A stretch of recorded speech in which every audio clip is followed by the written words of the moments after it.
Over at whatever town, yeah. Like John and Garrett. We'll let them take care of their business.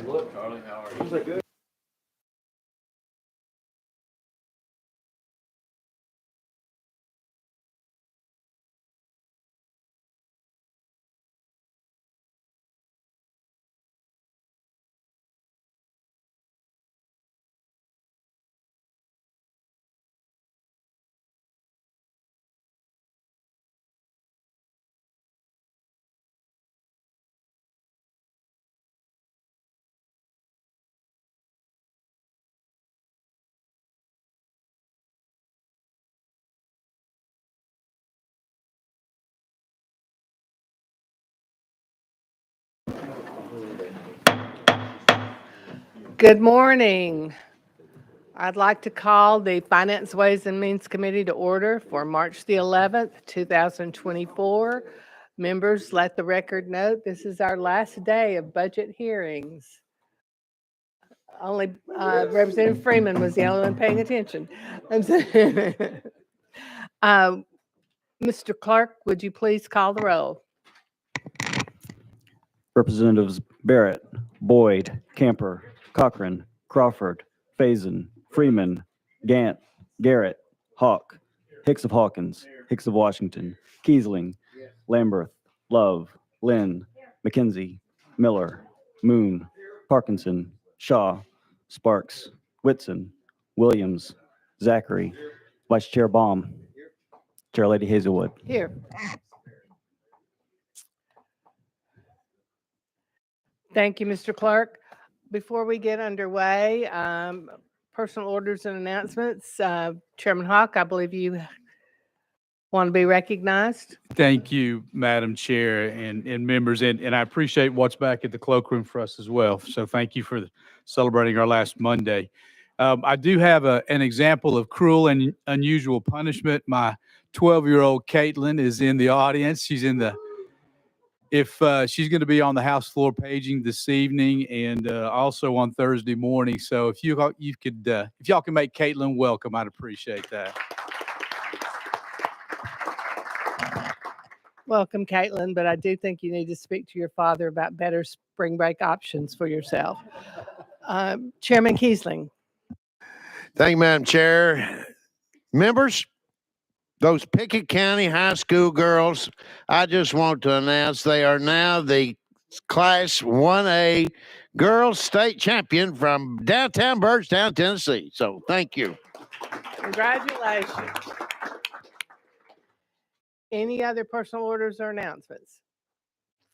Seeing none, we will, without objection, go out of session for the 4 budget hearings that we have scheduled today. So we're out of session, and first up is the Department of Education. We ask the Commissioner and her team to come forward, please, ma'am.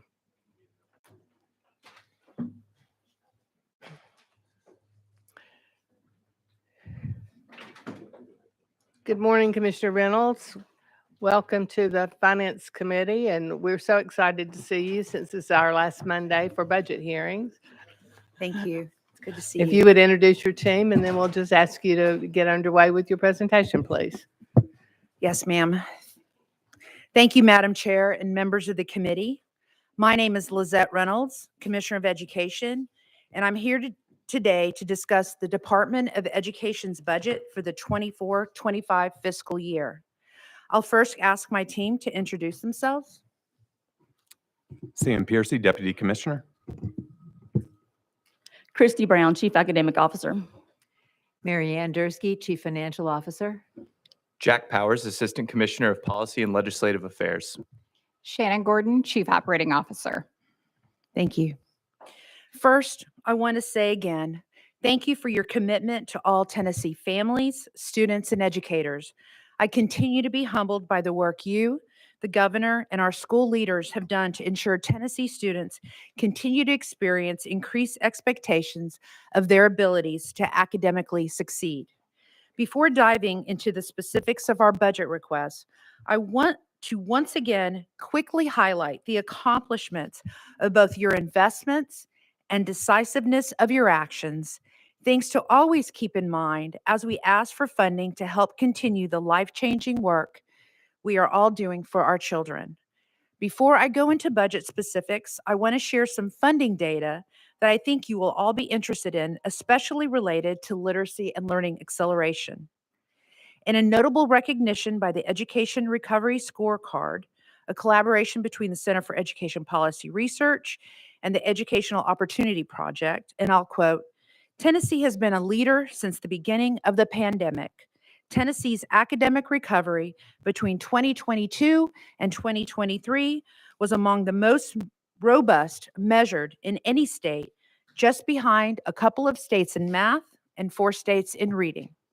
But the progress for families and students doesn't stop there. We still have work to do when it comes to ensuring sound implementation of those investments and policies. And that means us working hard in partnership with you, Governor Lee, and our school districts. So let's turn our attention to our fiscal year 25 budget requests, which will continue to ensure first, our continued focus on service to students and families, as well as to you and to your constituents. And second, implementation that is meaningful, communicative, and timely. So let's begin. As you heard Governor Lee say in a State of the State address last month, there are thousands of parents in this state who know their student would thrive and flourish in a different setting. But the financial barrier is simply too high. It's time we change that. I know firsthand that parents know what's best for their children when it comes to education. The current approach to selecting a school for a child is based on their zip code, not their specific educational needs. The problem is this removes a parent's ability to ultimately decide on the best learning environment for their child. Parents want a better, more individual approach to matching a student with an educational experience. All Tennessee families deserve options in their children's education. The Freedom Scholarship Act will solve this problem by empowering Tennessee families with the funding to choose an educational experience that best meets the individual needs of their student should they so choose. This program is in response to a growing demand from Tennessee families who want choices, if they need choices, in their children's education. We see this demand echoed in Tennessee's current Education Savings Account program, or ESA program. Not only are over 90% of participating families satisfied with this program, but they are also coming back, and interest in enrollment has grown exponentially. From the first year of implementation in the 22-23 school year to now, we have seen a 173% increase in the number of student applications, a 289% increase in approved applications, and a 366% increase in the number of students enrolled in the program. Looking forward to next year, we've already seen over 2,000 applications for the ESA program in the first month of the application window for the 24-25 school year. The demand and needs are there, and that's why this administration is thinking about school choice as an additional long-term solution to ensure every child gets the education they deserve. So in our budget, we are asking for $144,200,000 to fund the Governor's Education Freedom Act. This funding, as initially proposed, would cover scholarships of $7,075 for 20,000 students, reserved for all students in the state. Scholarship funds could be used for tuition and other allowable expenses as outlined in the proposal. We continue to be excited to work with you as conversations around this priority progresses. Next is the state's new funding formula, the Tennessee Investment in Student Achievement, or TISA, which continues to be a huge win for public school students and teachers by ensuring that school districts are funded based on the unique characteristics of the students they serve and ensuring that additional money is available to support teacher salaries. As a reminder, TISA is made up of a base funding amount for all students, with weights based on unique learning needs, like students with learning disabilities, and direct funding for priorities like early literacy and career and technical education. TISA also includes additional funding for student outcome bonuses. Education funding in TISA is a shared responsibility between the state and local government. So the TISA formula generates a total amount that is then divided between the state and local governments. For the base and weights, the statewide split is approximately 70% state and 30% local, while direct funding and outcome bonuses are 100% state funded. This $261,254,000 request will provide recurring funding for growth in TISA, a huge continuing win for Tennessee Public Schools. With this proposed funding, the base amount in TISA will increase by $215, giving every public school student in Tennessee more dollars for their education. This request factors in the increased funding level to the base and subsequent changes to the weights, as well as growth and changes in our student populations, increasing the overall funds generated in the formula to be more than $9 billion in state and local funds. The state's budget request and proposed appropriations language also includes a set-aside of $125 million in state and local funds to continue supporting districts in the next step towards the goal of a $50,000 state minimum teacher salary by 2026. For the next school year, the state minimum teacher salary will be $44,500 and will continue to increase over the subsequent 2 years to reach $50,000. Now for the Universal Reading Screeners. Universal Reading Screeners are teaching tools that our educators use to measure a student's grasp of foundational literacy skills. Think of them as quick temperature checks a teacher can use to help intervene and support students earlier without needing to wait until the end of the school year. Although universal reading screeners have been used sporadically in Tennessee classrooms for years, the Tennessee Literacy Success Act of 2021 required all school districts to begin administering universal reading screeners to all K-3 students 3 times per school year. Thanks to the General Assembly, this was also the first time districts were required to send screener data home to parents of students who have been identified as having a significant reading deficiency. The Literacy Success Act of 2021 allows districts to choose their own approved universal screener, but also requires the state to provide the free Tennessee Universal Reading Screener. So to continue providing school districts with this free resource, critical to our early literacy work, we are asking for $2.5 million in recurring funding.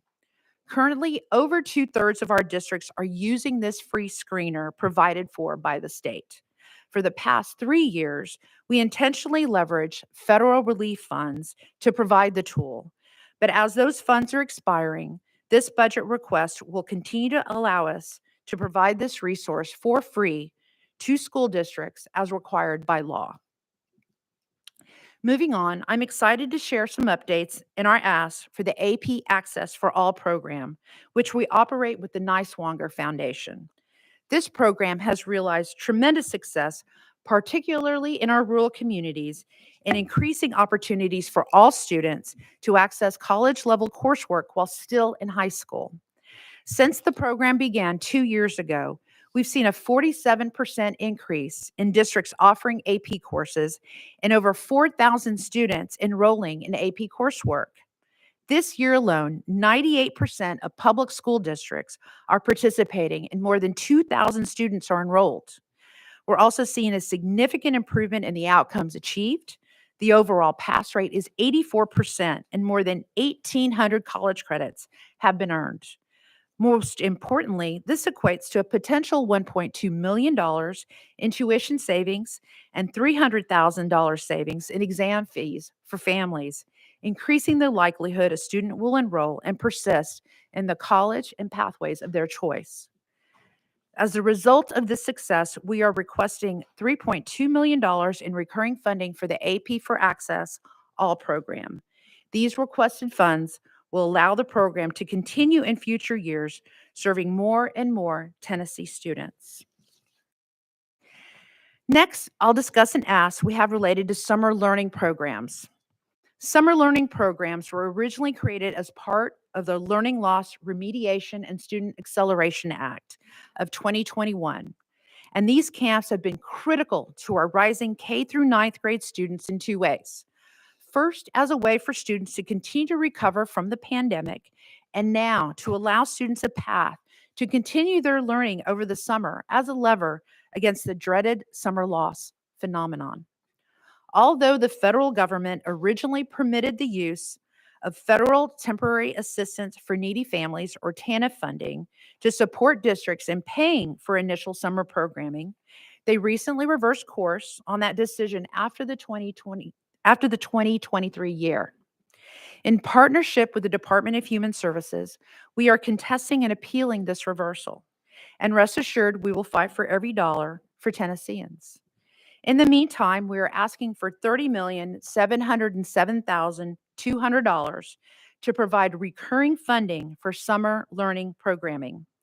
This funding is required to ensure consistent programming offerings to Tennessee students. We are extremely grateful Governor Lee has stepped in to replace these funds while we appeal the federal decision, as summer programming is a critical resource for tens of thousands of Tennessee students. Now I will discuss financial literacy and entrepreneurialism, which continue to be critical skills for our students in this evolving economy and job market. Junior Achievement was founded in 1919 and today is a nonprofit that provides lessons on financial literacy, work and career readiness, and entrepreneurship to students. The fiscal year 2024 budget included $1.2 million for making grants to regional junior achievement offices in Tennessee to expand their programs and services to children and youth in this state. We are asking for $1.2 million to continue to provide funding for year 2 of the 3-year Junior Achievement Program. Next, we have 2 budget items from the Tennessee Charter Schools Commission that you will also hear more about shortly from Executive Director Stovall. First is $20,811,200 from state, local, and grant pass-through funds for new schools opening and additional enrollment growth in the Commission's current schools. Second is $643,000 in operational funding. Next is an ask related to charter schools facilities funds. The Charter School Facilities Grant was established in 2017 to provide grants for public charter schools with facility needs. Unlike LEAs, charter schools cannot seek additional funding for capital purchases through a county commission or other local government body with taxing authority. Therefore, charter schools may not be able to purchase or renovate their own facilities without taking from funds that could be used for instructional staff or other student resources. This $15 million is to provide competitive, non-recurring funding for charter schools facilities grants to assist high-performing charter schools in acquiring and improving property used to educate students. And finally, we are requesting $577,000 for teacher raises in all 4 of our state special schools.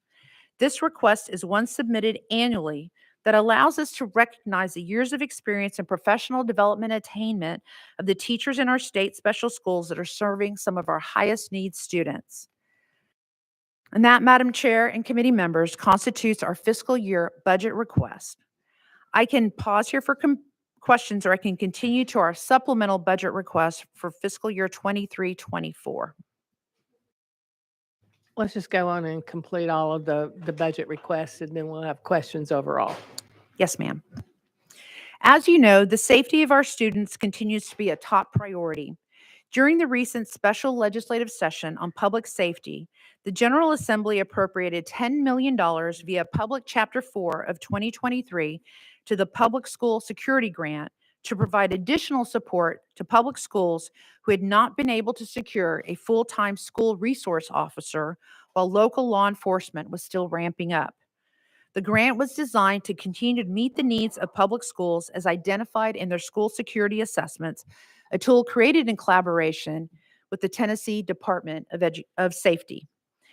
This funding is in addition to the $54 million from the budget passed for fiscal year 24, which charged the department to administer the one-time public and non-public school security grants.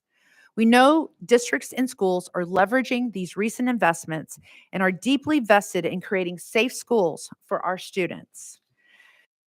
Next is $20 million in summer learning camp funding. As discussed in this year's budget, this $20 million in funds covers last year's expenses because summer programming spans 2 fiscal years, and we had not yet charged these funds to TANF. Similar to the $30 million proposed for this year's summer camps for 2024, this $20 million request to the supplemental budget for fiscal year 24 provides funding to offset the retraction of the federal government's decision related to TANF funding. While the $30 million request will cover the upcoming summer camps for the summer of 2024, this request covers the cost of camps held in summer of 2023. Upon receiving notice from the feds, we have not yet processed additional requests to TANF pending the results of our ongoing efforts to appeal their current determination. And finally, we will cover some budget reductions as our agency remains committed to finding ways to identify efficiencies. First, we have a $1.1 million reduction for the Career Ladder program. This is a reduction you've seen before, as the Career Ladder program has been sunset, and every year as educators who participate in the program retire, we are able to reduce the budget.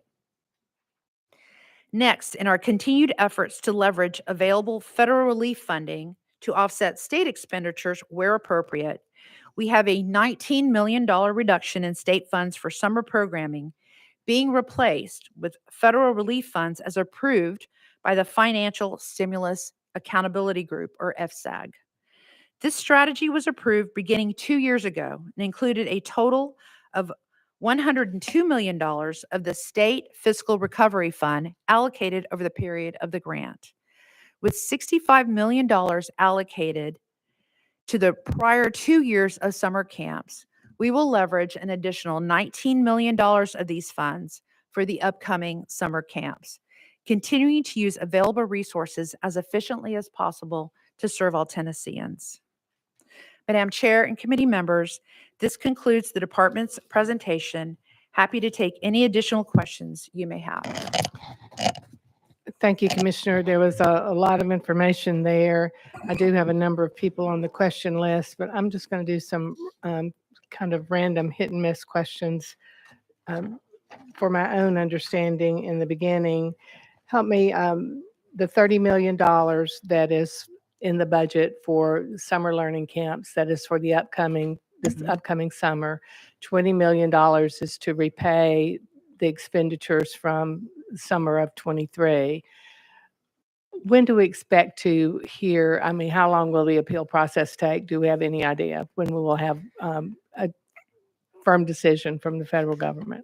No, we do not know, but I do know that the letter was sent out last week by the Department of Human Services. All right, and then help me understand, we have the summer learning camps that were TANF dollars, and you have the summer bridge camps which are FSAG dollars. So help me understand if there is a difference, if we're, if by any other name, just kind of separate that for me. Yes, ma'am. I know it's very confusing. I'm going to ask Sam Piercy, our deputy, and my colleague to help us talk through these different pots of money.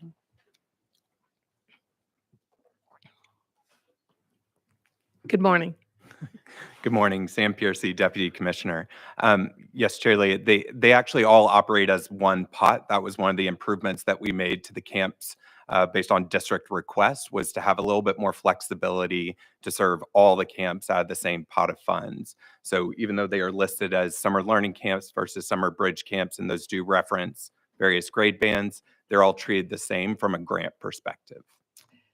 And the grants, I assume we had summer bridge camp, I really don't remember, but summer bridge camp dollars for 23, and there's no question about that funding being, that came through FSAG. That is, we're not having to refund any of that. No, ma'am. All right. And then on the financial literacy, I was part of junior achievement years ago, actually taught a junior achievement class. So they do great work, but I know that our treasurer also has a financial literacy program. So I wonder what sort of coordination, if any, there is between those two programs and getting, that word out to, or getting all of our schools involved in some form of this, because I know JA is not in every school in my district, and I know not in every school in the state. Yes, ma'am. And we'd be happy to connect with the treasurer's team. They've got a great financial literacy program. The traveling trunk is a big hit, we know, with schools as it gets around the state. But they have similar limitations about how far they can reach. So happy to connect with them and make sure those two programs are supplementing each other well. Right. Thank you. I just, hopefully we're getting to different schools with the different programs and not overlapping. And then we have still a number of schools, I'm sure, that are unserved or underserved. First on my list, Chairman Hicks of Hawkins. Thank you, Chair Lady, Commissioner. Certainly good to see you, and I guess welcome to the Finance Committee officially to give your presentation. Enjoy working with your staff quite a bit, so I want to say thank you. It seems like I reach out to all of them at some point in time, so thank you all.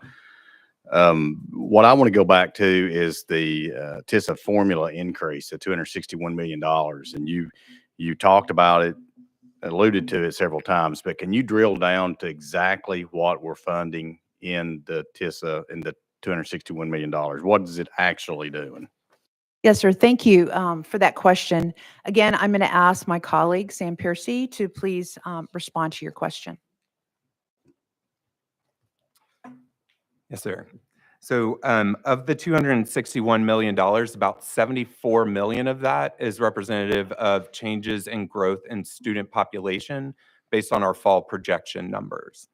The remaining $187 million roughly is tied up in formula growth. So that is driven by the increase of the base from 6860 to that 7075 number.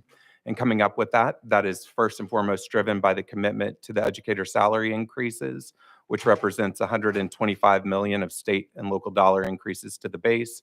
And the rest is that same sort of discretion that's existed historically around how much to increase the BEP instructional salary component. So bringing that proposal to the General Assembly.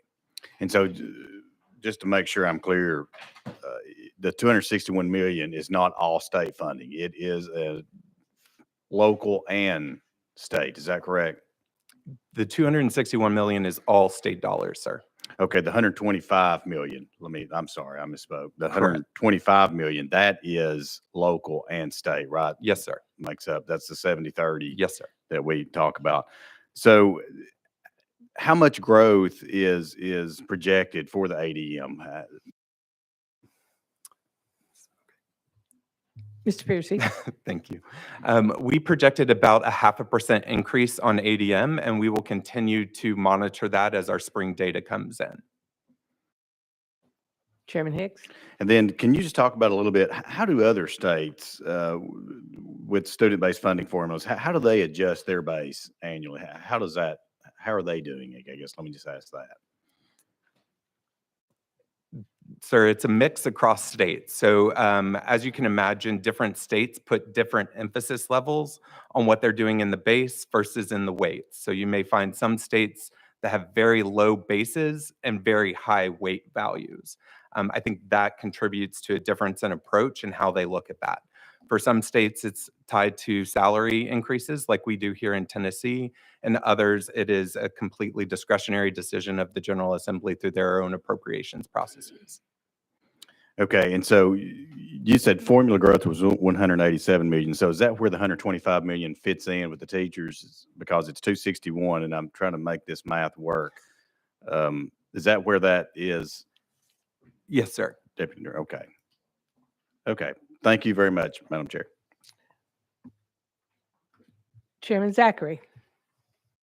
Thank you, Madam Chair. Good morning, Commissioner and team.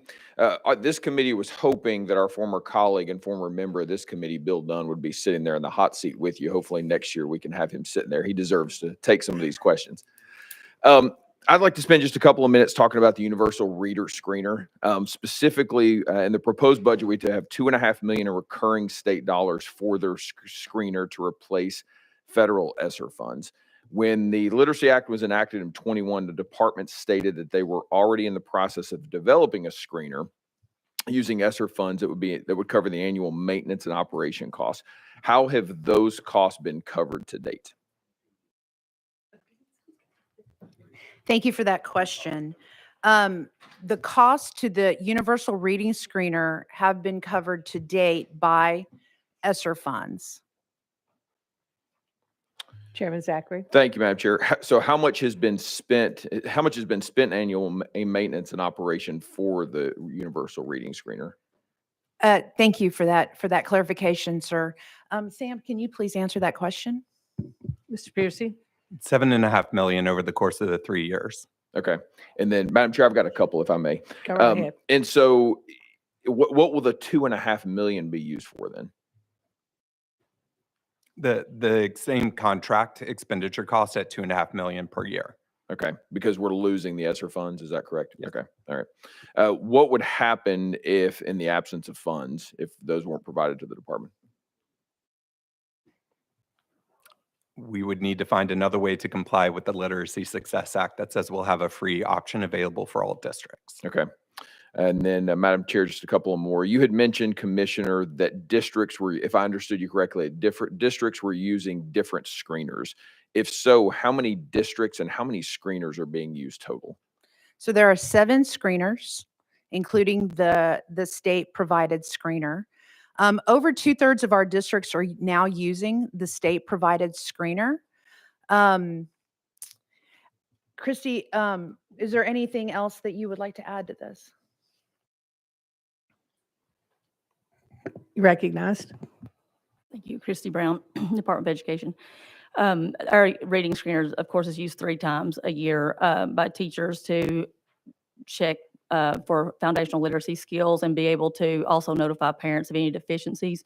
And this $2.5 million a year would cover from grades kindergarten through 3rd grade for those grade levels to be able to administer that 3 times a year at no cost to the district. Okay. And then lastly, the new pathway for 3rd grade promotion requires scoring at or above the 50th percentile in the spring administration of the state provided screener. If a school uses a different screener, is this pathway still available? Yes, sir. Okay. Thank you. Thank you, Madam Chair. That's all I've got. Just to go back, and I'm sorry, I was distracted for a minute, so I may have missed this, but it was my understanding when we provided these funds in previous years that that was going to be a one-time expense, and then ongoing, there would not be additional cost. Now we're looking at this $2.5 million recurring money for these screeners. So help me understand that dichotomy, because I distinctly remember that we were going to put these in place and then the annual cost would be covered. But now we're looking at a $2.5 million recurring cost here. So help me understand that. Yes, ma'am. Thank you. Thank you for that question. Sam was here when this discussion happened, so I'd like him to answer that, to Mr. respond to your Piercy? question. Thank you, Chair Lady, and happy to go back and review the notes with you on that. The annual cost of the contract is set at $2.5 million.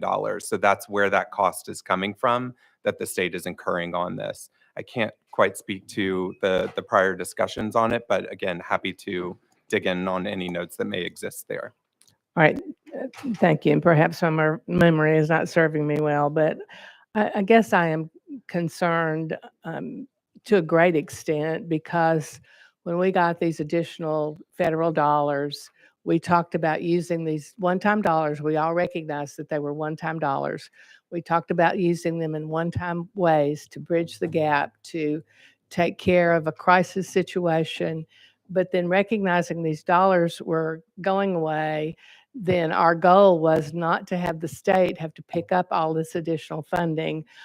These are great programs. Nobody is denying that. But again, my concern is that we have totally contradicted ourselves in my mind, when we initially said these would not be ongoing forever and ever, that we would pay for these with the federal funding, and then these programs would be folded in somehow. But we are continuing to just add to these dollars. And if we're doing all these additional things, sometimes it seems to me it would behoove us to go and look at things that we are doing that cost us money that we perhaps don't need to do. So that's just my little soapbox for today, because we just continue to add and add and add. And even though we originally said these are one-time dollars, we will use them in one-time ways, and that's not what's happening here. Chairman Baum. Thank you, Madam Chair. And I want to go back to kind of the topic of the summer camps and TANF funding. I know Chair Lady Hazelwood has asked some questions on that, but we're interested in this topic because I think we were hoping that TANF funding could be used for some of these camps. Now, it has to be the case that we provided education services over the summer for economically disadvantaged students. It seems like that has to have been part of the student body that was being served. So what's the rationale for why TANF would not have allowed us to use those dollars for at least a portion of the summer camp costs? Thank you, sir, for that question. I know that Sam has been engaged in the conversations with the Department of Human Services, so I'd like him to respond to your question. Yes, sir. To be honest with you, I think that the letter that we received from the feds went back and questioned whether or not the summer programming was a general cost of government. It's the same argument that we made back to the federal government back in 2021 when they asked us a similar question. So our appeals letter that was done in partnership with DHS poses that exact question back to them to say what has changed. Okay. Maybe if we were able to show that there's a disproportionately large number of economically disadvantaged students receiving this help, then it wouldn't seem like it was just general part of government. You've provided some numbers in the past for the number of students that were helped in these summer camps, but they're totals. Could you give us an idea of what percent or what number of those totals were economically disadvantaged students? Yes, sir. For the last summer, about 60% of camp participants were economically disadvantaged. Okay. If, since TANF funding is not going to be permitted, but we've accepted some TANF funding, are we going to have to pay that amount back? We've not received any communication to that effect, sir. So it's possible we would have to pay some of it back. It's possible. Okay. And then maybe one more question. If TANF were to approve spending money on summer camps, how much money were we going to request this fiscal year from TANF? For this past summer, that number was $20 million. Okay. Okay. And just to confirm, that money was provided, but we don't know whether we have to pay it back. For the last summer, we have not drawn that money yet from the TANF reserve, so it's been covered with state funds in the meantime. Okay. Okay. Thank you. Leader Lambert, I believe you have a follow-up there. Thank you, Madam Chairman. On that issue, so other states have been able to use TANF funds for summer learning camps, correct? Similar programs, yes, sir. Okay, so what are we doing to make sure that the people of Tennessee are not on the hook for $50 million of federal funds that are also their tax dollars and should be going to these camps? That is an argument we are taking up with our partners at DHS straight to the feds as we speak, sir. Leader Lambert. Beyond just sending a letter, though, what is happening? Are we looking at the structure of our program? Are we working daily with them? Look, this budget book was written months ago, and it has in there a request for $30 million recurring, which at this point, I doubt should be approved by the legislature, maybe non-recurring funds. But we need you all to get with your federal counterparts and to work to ensure that the program we put in place, which is approved in other states, is approved here. So are we doing everything towards that goal possible? Yes, sir, and we will continue to take up that mantle. All right, that's all we can ask for. Thank you. Thank you, Leader. Leader Cochran, or Chairman Cochran. Thank you, Chair Lady. Commissioner, so I've got a couple questions here on just the funding in general for summer camps. The department receives about $47 million in recurring state funding for those camps, in addition to drawing upon the Lottery for Education after-school programs, what we know as the LEAP funding. So how much LEAP funding does the department currently use for summer camps annually? Commissioner. Thank you for that question, sir. I have a number in my head, but I want to make sure I get you the right answer. So Sam, if you wouldn't mind, please. Mr. Piercy? I believe that's about 9 million. Okay, thank you. And then one follow-up, Chair Lady. So in 2023, summer camps were expanded to include rising kindergartners and rising ninth graders. How much in state funding was spent in 2023 for summer learning camps? And then just if you'll answer that, and then tell us, do locals provide any matching funding for those camps at all?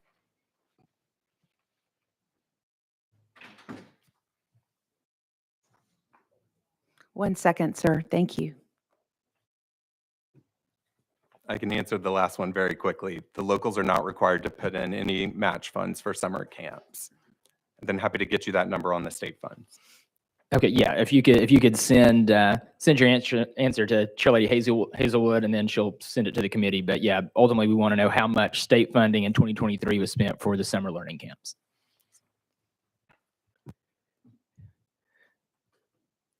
Chairman Hicks of Washington. Thank you, Madam Chair, and thank you, Commissioner Reynolds and your team for being here. These questions has to do with AP Access for All. And I want to give a shout out to the Niswonger Foundation. They're from our neck of the woods, Chairman Hawk and I, and they do great work in education, so we really appreciate them. The proposed budget has $3.2 million for the AP Access for All. So the questions are, how many students enrolled in the AP Access for All virtual program in 2022, and how many in 2023? Thank you, sir, for that question. For the specifics of that program, I'd ask my colleague here, Christy Brown, CAO, to respond to your question.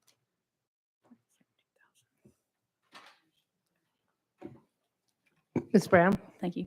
There, I'll check on the enrollment, but I can tell you that we had over 1,800 college credits earned last school year. I believe I looked at the semester. I don't want to give you the wrong number, but I know that it's grown each year, and students are getting those credits. They're earning college credits, and then it saved them about $1.2 million in tuition and course fees. Teachers have been trained on that, over 1,000 teachers. I do know that. I can get you I'll look and get that for you, the exact number that's enrolled. Okay, thank you. If you Thank do, you. it'd be great. Mhm. Thank you, Madam Chair. The proposed budget document states that this will be replaced by federal funding. How much in ESSER funding was spent in 2022, and how much in 2023?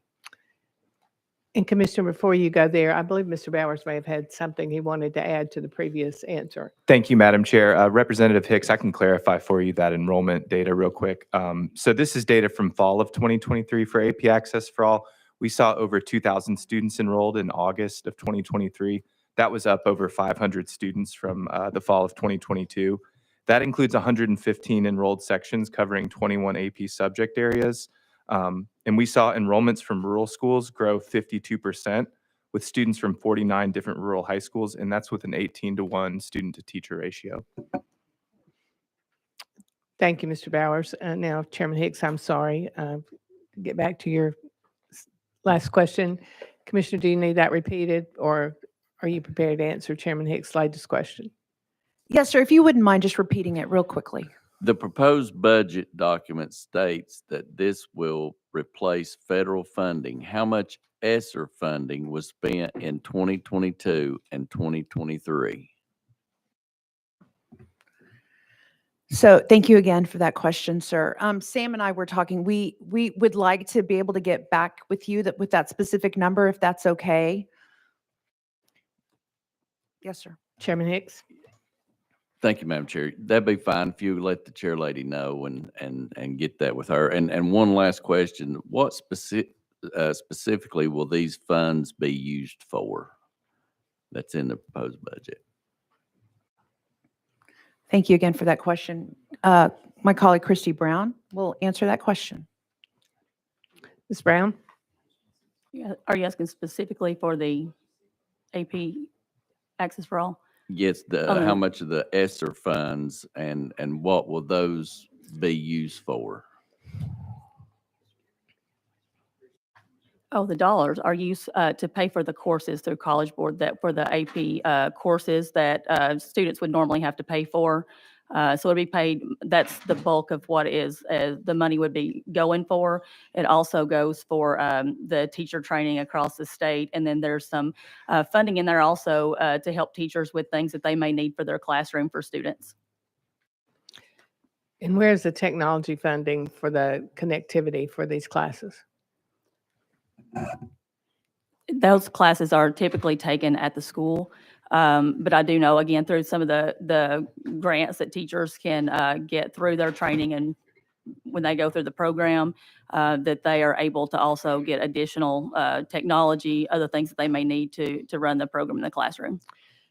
And particularly in our rural areas, have we given any thought to connecting schools so that a teacher in school A could teach 3 students in school B, 5 in school C, and 6 in school D, and actually have them stay in their school and not have the transportation issues?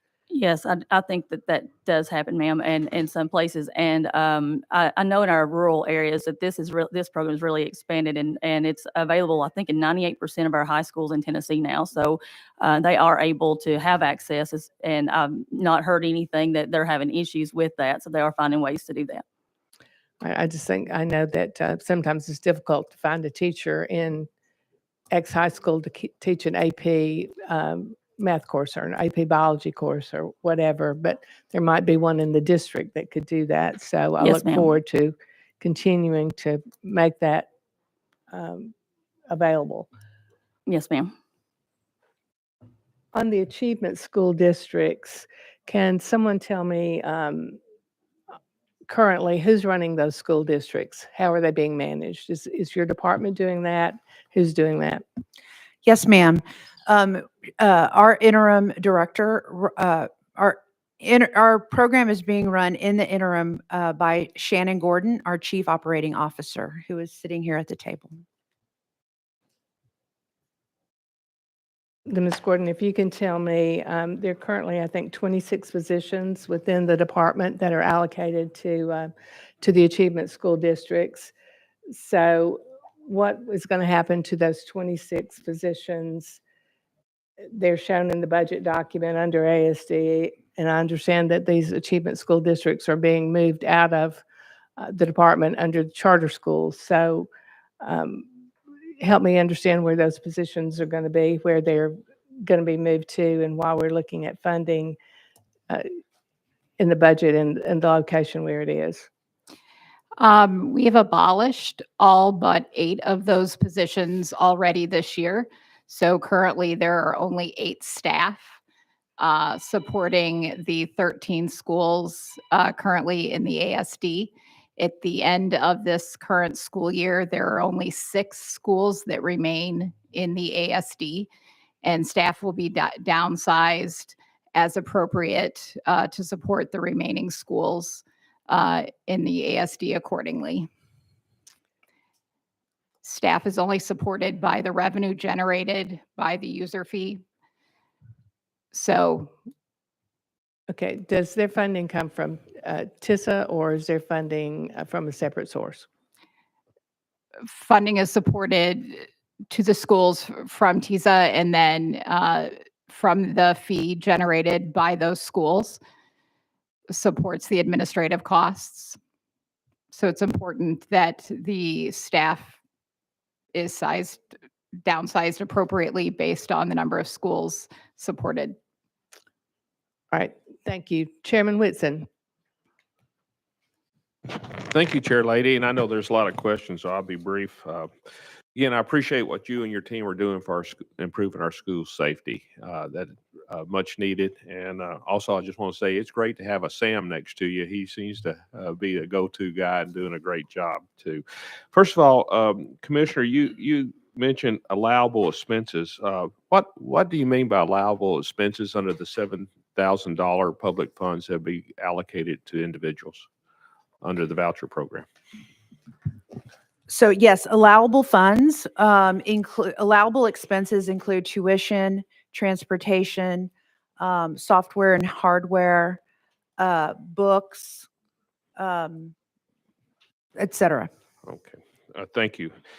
If a private school is taking the public funds of $7,000, are they obligated like public schools to take students with disabilities? Sir, it is up to the individual non-public provider first to want to even participate in the program, and then to be able to serve those students, which would be a matter of meeting the parents and being able to understand what it is that those students need and whether or not the non-public provider can provide those services. So again, it's not an obligation under the law that they are required to take students with disabilities, correct? Yes, sir. Okay, thank you. You know, what additional staff will be needed to administer this program if the expansion goes as big as some predict? Yes, sir. This proposal in our budget is asking for support for 20,000, for potentially 20,000 students entering into the program. And so we have budgeted within that number 11 positions to be able to support that capacity. Chairman Whitson. And so if it goes beyond that, let's say there's 100,000, do you anticipate a much larger staff to administer this program? Sir, I'd like to say that we will go on a case-by-case basis. I would like to not have to increase the staff too much.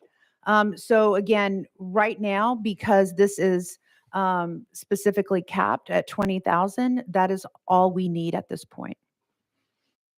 Chairman Whitson. Attend Care to prevent fraud and to investigate fraud, and I'm sure with this kind of money going out to so many different individuals, do you anticipate having like an inspector general to investigate fraud in this program?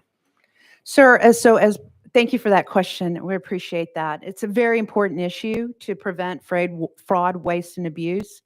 And so currently in our ESA program that is operating now, we have a process by which we ensure that the expenses are approved according to our rules.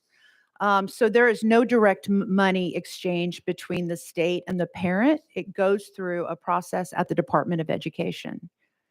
Okay, thank you. And one last question, Chair Lady. What private schools or homeschool programs will not be allowed to accept or qualify for these funds? Have you set any standards in that? Let me make sure I got your question right. Can you repeat it? Yes. The intent, please. Chairman Whitson. Would there be do you see any programs, homeschooling programs or private schools that would not qualify to accept this $7,000 per student of the public funds? Sir, my understanding is that there is legislation out there specifically honoring the will of homeschool families to not participate in the program. And so again, this is a voluntary program for both the non-public providers and for any, and depending on where the legislation lands, it would be entirely voluntary if there was participation by homeschools. But at this point, my understanding is that they are not participating in the program. However, there are some, has been discussion about the Category 4 schools, which also include some, yes, sir. And so again, this is a voluntary program, but we absolutely respect the right of our homeschool families to not participate in the program. And how about, Chair Lady? Chairman What Woodson, about final question, please. Okay, and private schools in that regard? That is the same case. Private school providers will have to choose to be into the program. Thank you, Chair Lady. Representative Freeman. Thank you, Madam Chair. I've got a couple of questions relating to reversion. 22-23, we reverted about $164,000 back to the general fund. Can you tell me what that was about? Thank you for that question, sir. Sam, would you please answer that question? You don't want to answer? Go ahead. Go ahead, Sam. Thank Mr. you. Yes, Pearson. sir. A gross majority of that is reversion from the basic education program. So when we are going through the budget process, we are still using estimates because it is based on current year data. And so we have to allow for a little bit of room of fluctuation at the end of the school year. That generally drives that large reversion number that you see. Great. Thank you. And then I've got a comment that I would appreciate, Commissioner, your direct answer on. So if we're talking about $164,000 reverted, we keep hearing that we've invested $261 million of new money into the budget. If we assume that $164,000 went back to the general fund, that is going to pay for some of that. And then, as my other colleague talked about, we've got a local option requirement for our municipalities to contribute the 70-30. The math that I end up coming up to is that it's really about $60 million of new funding, but yet we continue to talk about $261 million of new funding. And to me, we're just shifting money around. If we're actually reverting that money back, that only leaves us with about $97 million of actual new dollars that we're putting in. Do you find it a bit disingenuous to say that we're investing $261 million of new dollars, and then we talk about $125 million of teacher raises that the state is paying for, when in actuality, municipalities, as we've already discussed, are paying almost $40 million of that.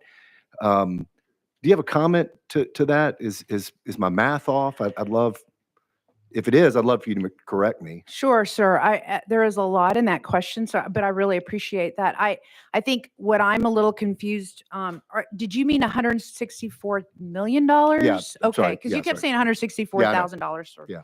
Excuse Good me. correction. Thank you. Yes, sir. And so my understanding is this is the $264 million represents an increase of $215 per student extra funding that was added to the base. So it was 6086 this year. We're adding $215. I may have got my math wrong there a little bit, but to the base, which would equal $7,075 as the base for the enrollment next year. Representative Freeman. Yeah, that's a great answer to a question I don't think I asked, but I guess my real question is, do you not think it's a little intellectually dishonest to say that we're investing $261 million new dollars when we've got $170 million of reversion, we've got $40 million worth of municipal investment, and you're out there talking about $261 million new dollars? We're reverting since 2019. We've reverted almost $300 million back into the general fund. I guess I don't know, and I don't think you're going to answer, so we can just move on. That's more of a comment than anything. Thank you. So yeah, thanks. Representative McKenzie. Thank you, Madam Chair. Couple questions. First, there's specialized tutoring for the students accepting the voucher in private schools. I saw in the bill. Where is that funding coming from? So thank you, sir, for that question. Appreciate seeing you again. So you are asking as part of the eligible expenses of the legislation that is being discussed currently, correct? Yes, sir. That would be part of the base amount that walks with that, well, with that 7,075 used for that student. So it again, it's just an eligible expense. It doesn't mean they have to use it, but it could be utilized in that way as well. So you're saying if they utilize it and it costs for the summer $2,500, they're going to only get $4,500 for the year. It's coming out of the $7,000 or is in addition to the $7,000 No, supplement? sir. It is 7,075 per student. Okay. All right. Thank you. So question about the you had talked about the 60% of the students that were eligible for the $20 million TANF ask and the 40 that weren't. In your opinion, wouldn't it be wrong for a non-eligible TANF student family is that 500% of poverty level or unlimited, $1 million person getting that summer reading camp paid for by TANF funds? So that 40%, I'm talking about the 40% of the children that were not TANF eligible. Isn't that a ethical kind of violation to even ask for that money for those students? So, sir, I'm going to ask Sam Piercy to respond. There are additional groups of students that have also attended these summer camps. So, Sam, if you don't mind. Yes, sir, and I would agree with you. That would be a problem. I want to be super clear that any TANF dollars that have been drawn to date and any TANF dollars that would be drawn are directly tied to an economically disadvantaged student's participation. We actually provide rosters of the kids to verify those amounts. Oh, thank you for that. I have two other quick questions. The 15% increase in the teachers' health insurance plan and program coming from the state portion, is that money coming out of the 90 million, as my colleague from Davidson County says, or the $261 million? No, of the 90 million, let me be clear. Is that money not coming out of any local option? And is it coming out of any local salary increase? Is that 15%, strictly 15% new dollars coming into the LEA, or is it not? And then where is that money coming from? So, sir, just to clarify, and thank you again for that question. Our budget does not, I believe you are speaking to language in legislation. Is that correct? In the proposed legislation. Okay. So that's not in our That's not in this. budget. Thank you. Yes, sir. Okay, thank you. Thank you for that. Thank you for that clear and crisp. And my last question is, as you talked about improving educational outcomes for students, low-income students and students in certain zip codes. I guess my question / comment is, what choice would a student in a rural zip code that has a good private school, you can call whatever good is, a high performing, let's call it that, private school 70 to 100 miles away, how could that student have a choice in the matter? Sir, the idea behind the program is to remove barriers for parents to even know whether or not they do have a choice. And so I believe that parents will find a way, and that if there is an opportunity to find an alternative option, and it could also be part of your traditional system, it could be another option within the traditional system or with this new program. But at the end of the day, I believe parents will, if they really feel the need to find another option for their student, that they will find it. And so this is about removing barriers to that ability to even identify whether or not an option is available. Representative Lynn. Thank you very much, Madam Chairman. Thank you for being here. I truly appreciate your time. I want to provide some feedback to the entire room on the summer learning programs. I know that my granddaughter went to a summer learning program last year, and she absolutely loved it. And not only that, this year she recently said to me, Nana, I don't know what was wrong with me last year. I just love school now. So it was really effective, and we really saw a great improvement in her. So I hope we can keep these going, because I've seen the fruit of it in my life. And then I have another question. I was talking to a school board member over the weekend, and I was telling her the number one reason parents give me for supporting the ESA is the behaviors in the school and the bullying in the school. It used to be curriculum, and it's not anymore. It is behaviors. And then she told me that it's the policy of the state of Tennessee that prevents them from disciplining the children. And I told her, I promise you, we have not voted on anything that would prevent you from keeping order in the school. I promise you we haven't, but please provide that to me. And I was hoping to have something this morning for this meeting. She hasn't provided me anything, but can you give me an idea? I'm thinking maybe something comes down from the federal government, it flows through the state, or it's one of those grants that are outside of our knowledge at the state. They apply, they get the grant, and they have things with which they must comply, the strings attached. So that is my question. So let me just make sure I understand. So you're asking us that if, are there programs that we require some level of assurance that no discipline is administered? I just want to make sure I get this right. I think what we're asking, what we'd like to know, and I'm paraphrasing Representative Lynn, she can correct me. We're just interested if there are rules from the department or rules from the federal government that determine or limit or put parameters around discipline, and or is that up to the district how they discipline within their school system?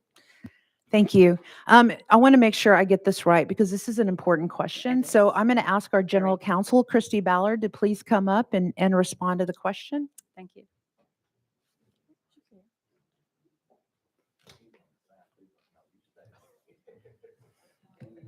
Ms. Ballard, if you would just introduce yourself for the record. Christy Ballard, General Counsel for the department.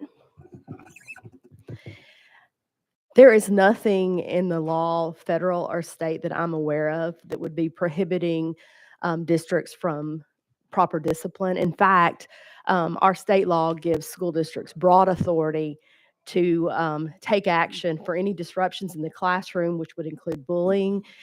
We have a state law that's very strong on bullying that requires every school district in the state to have an anti-bullying policy and have a process for any student who is feeling like they are being bullied to file a complaint, and the district has to, within a certain amount of time, investigate and take action.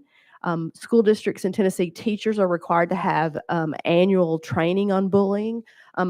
Our department helps provide a lot of that training, and we provide support to parents and districts on bullying in Tennessee. So anyone in your district that is feeling frustrated, or even a parent, feel free to give them my name, and I would love to follow up and see if I can provide assistance.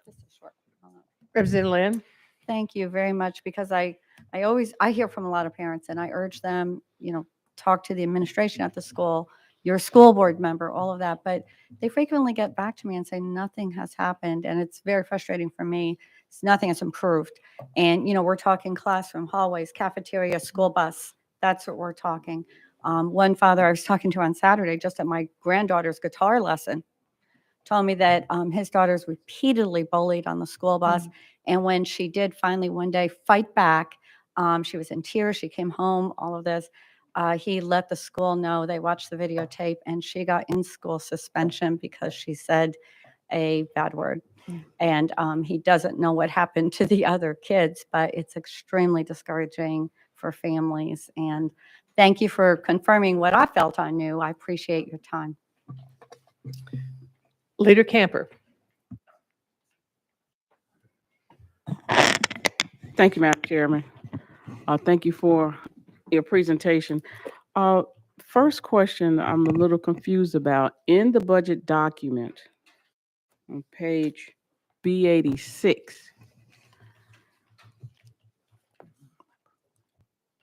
under the Education Freedom Scholarship Act, it's appropriating 144 million plus. But when you look to the right, it says 0 positions. And I think somebody asked a question about the number of positions and how they going to be funded.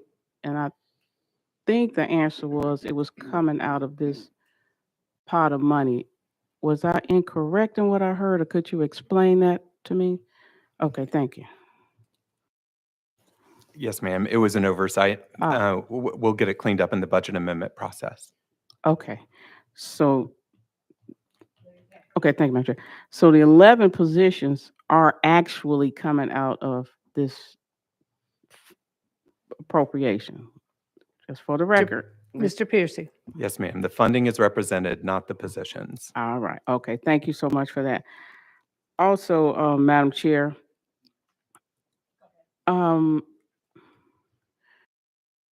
I keep hearing you say, this, not just you, that the total amount is capped with respect to how much a student could carry over to this non-public school, is how I think you put it. And so my question is, based on the new TISA formula, if I'm a parent and my child in our situation have all of these weights added to it, and if the money is following the student, then what you're saying is, although I may qualify for that funding, I'm not able to carry that with me to this non-public school. Is that true statement? Yes, ma'am. Okay. All right. Then, Leader Madam Chair, Camp. keep going. Okay.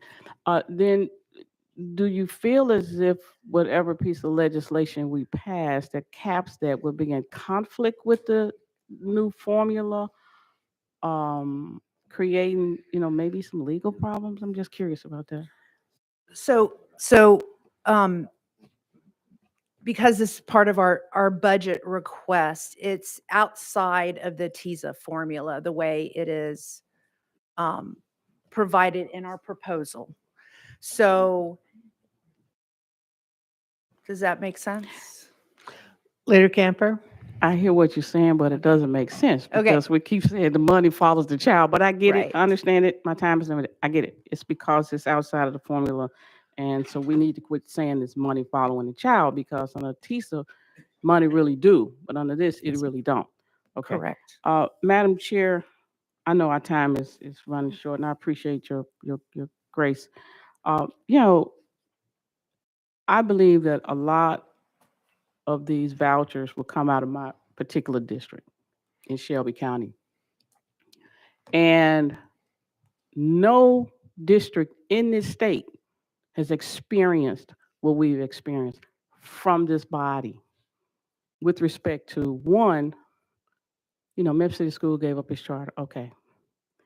We merged, we demerged, we lifted the cap on charters, we created the, ASD.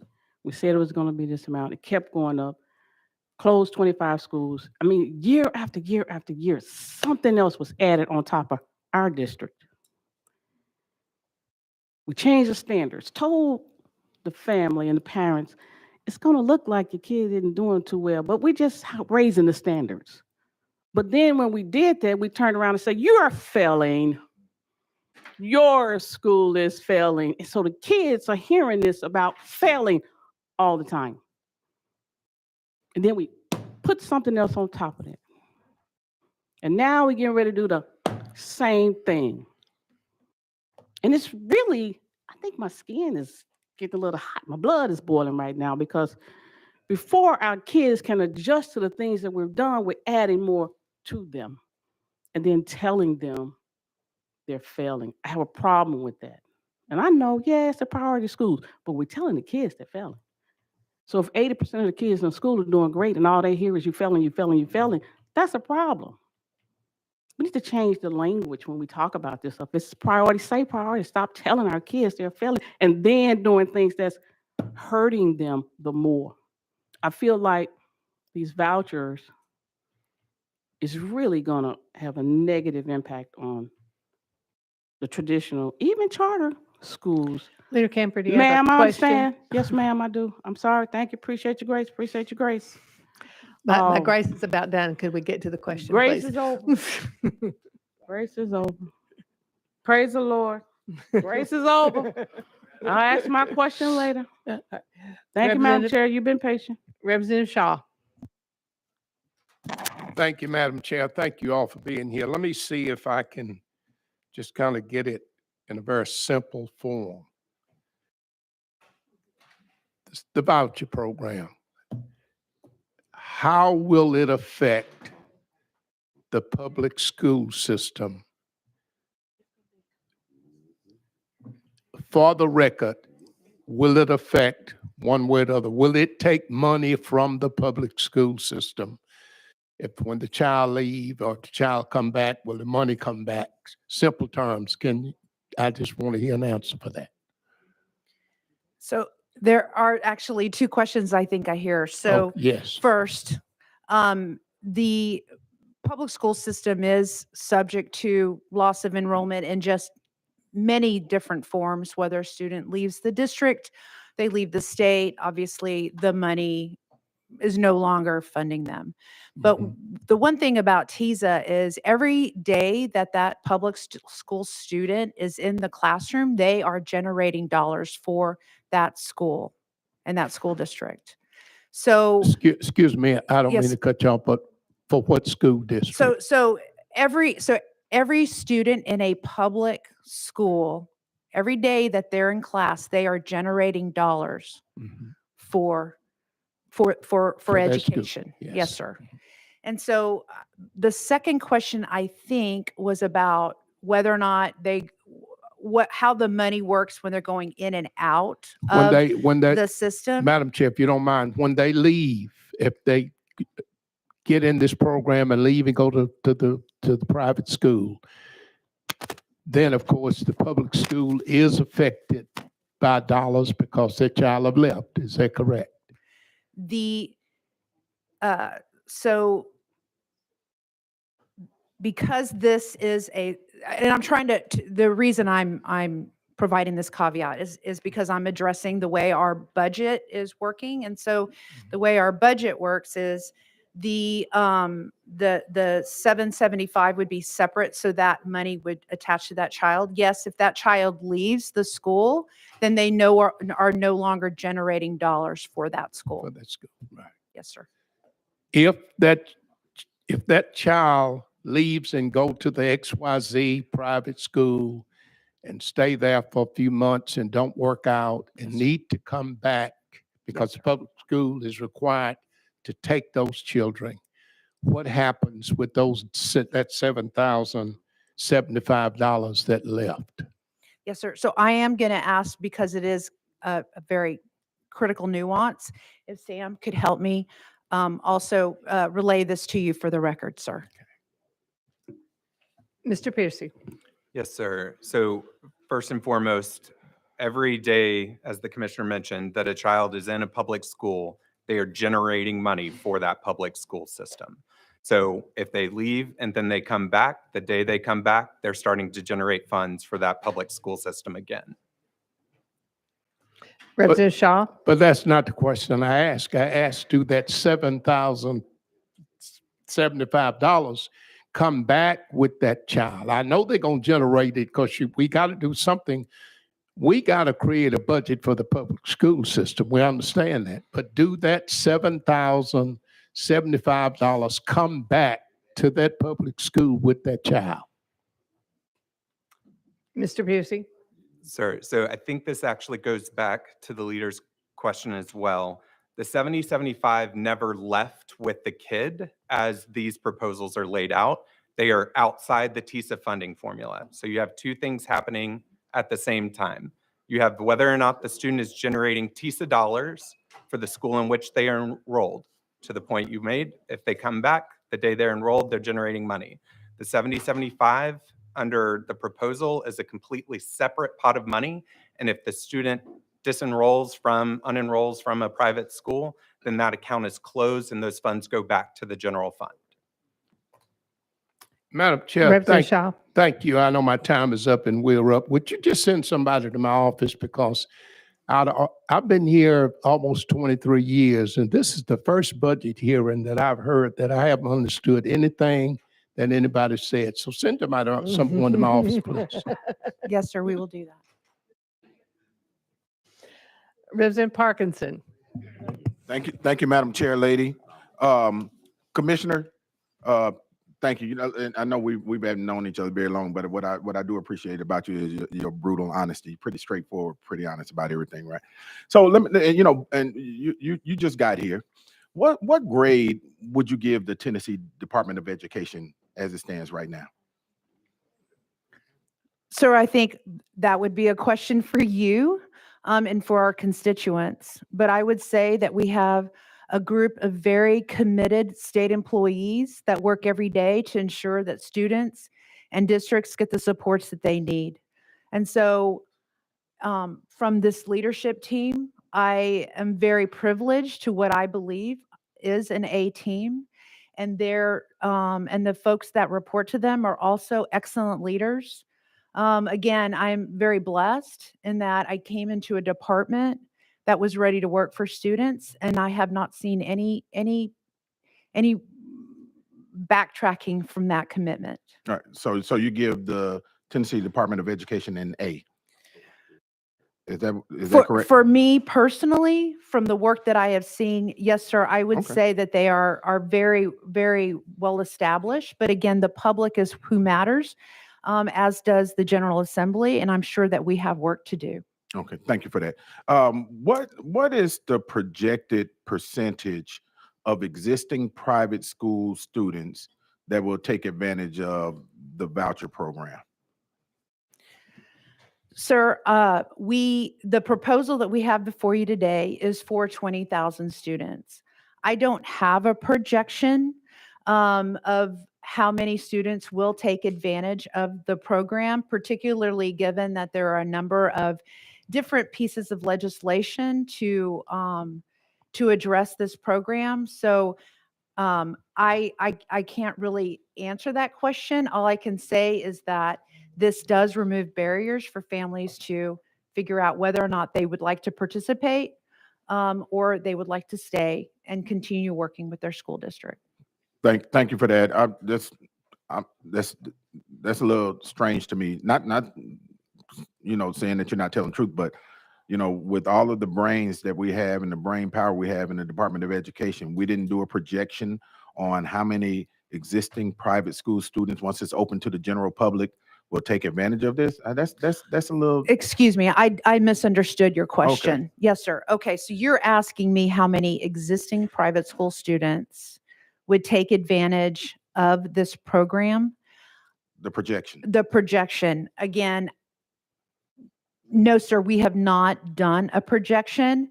Now, under this proposal, which was originally featured upon the governor's proposal, it would have had 10,000 students from low-income families, and then another 10,000 students open to any other student that wanted to participate. Some of those students could come from their public school district. They could come from their private school. We don't know because I don't know what families want to take advantage of this program. Again, there are different iterations going through the two chambers as well. So again, I think it will all depend on where we land with respect to the legislation at the end of the day. Okay, last question. Because we know based on your testimony that ultimately the private school chooses the students, knowing that it is safe to say that most private schools will probably take the best athletes and the brightest of our public school population. With that being said, the children left behind, this kind of reminds me of the rapture a little bit. You know, those that are left behind in public schools will possibly be, you know, the lower performing children, children with IEPs, children with disabilities. What investments are we making to shore up those children that are left behind? And I'm throwing that in quotes because they will be left behind. So I want to make sure I answer the question you want me to answer. Yes, ma'am. And so you are, again, we have, through our ask for $261 million to the current TISA program, those funds follow the student and follow their unique characteristics and or other things that make them who they are. And those dollars will go towards their education in their public schools. Okay, thank you. So, and you're asking for an additional $261 million to invest in the children that are left behind that will not be accepted by the private schools. We are asking for $261 million to build into the TISA funding formula to serve all our students in Tennessee public schools. Thank you. Thank you. Yes, sir. Representative Love. Thank you, Madam Chair, and thank you, Commissioner, for being here. Just a quick question. So we're looking at 20,000 students in the projected total. And I think by the budget book statement, it is going to prioritize students with certain income levels and disabilities, according to the budget book. So in the acceptance of the scholarships, you have different tiers of poverty levels. And once those tiers are filled up or not accepted, it is then left open to other persons who are outside the income level to apply. Is that correct? That is one of the proposals that is being discussed. Yes, sir. But that is not part of the budget. Right. I mean, it's not a policy. Sure. Yes, sir. Here's my question. Yes, sir. If in a given year, the first year, the students who are outside of the income category, because maybe all the students who could have applied didn't, right? They left maybe 10,000 slots available for persons outside of the poverty level. If a person who's outside the income level applies and gets in, what happens the next year when a student who does meet that criteria tries to apply? Are all the slots taken? Yes, sir. I mean, yes, ma'am. And yes, sir. Thank you for that question. So again, in the proposal that I believe you are referring to, yes, those slots will be income driven first. And it'll be the responsibility of this department to ensure that we enroll as many of those students as quickly as possible. The next year, and again, remember, they are always subject to the appropriations that are set by you. The next year, then depending on how those slots are filled, then again, it is our hope that we get those priority students in there first, and not priority as in priority. Sure. And then, and those students that are already in the program will have that first, will continue to be prioritized. So they will continue to operate that way. And then it'll just depend on, you know, who signs up. And so again, that is part of the work that we need to do at the department. Thank you. And I think I understand what you're saying. Okay. And I'm going to try to repeat it back to you so I understand what you said, I believe.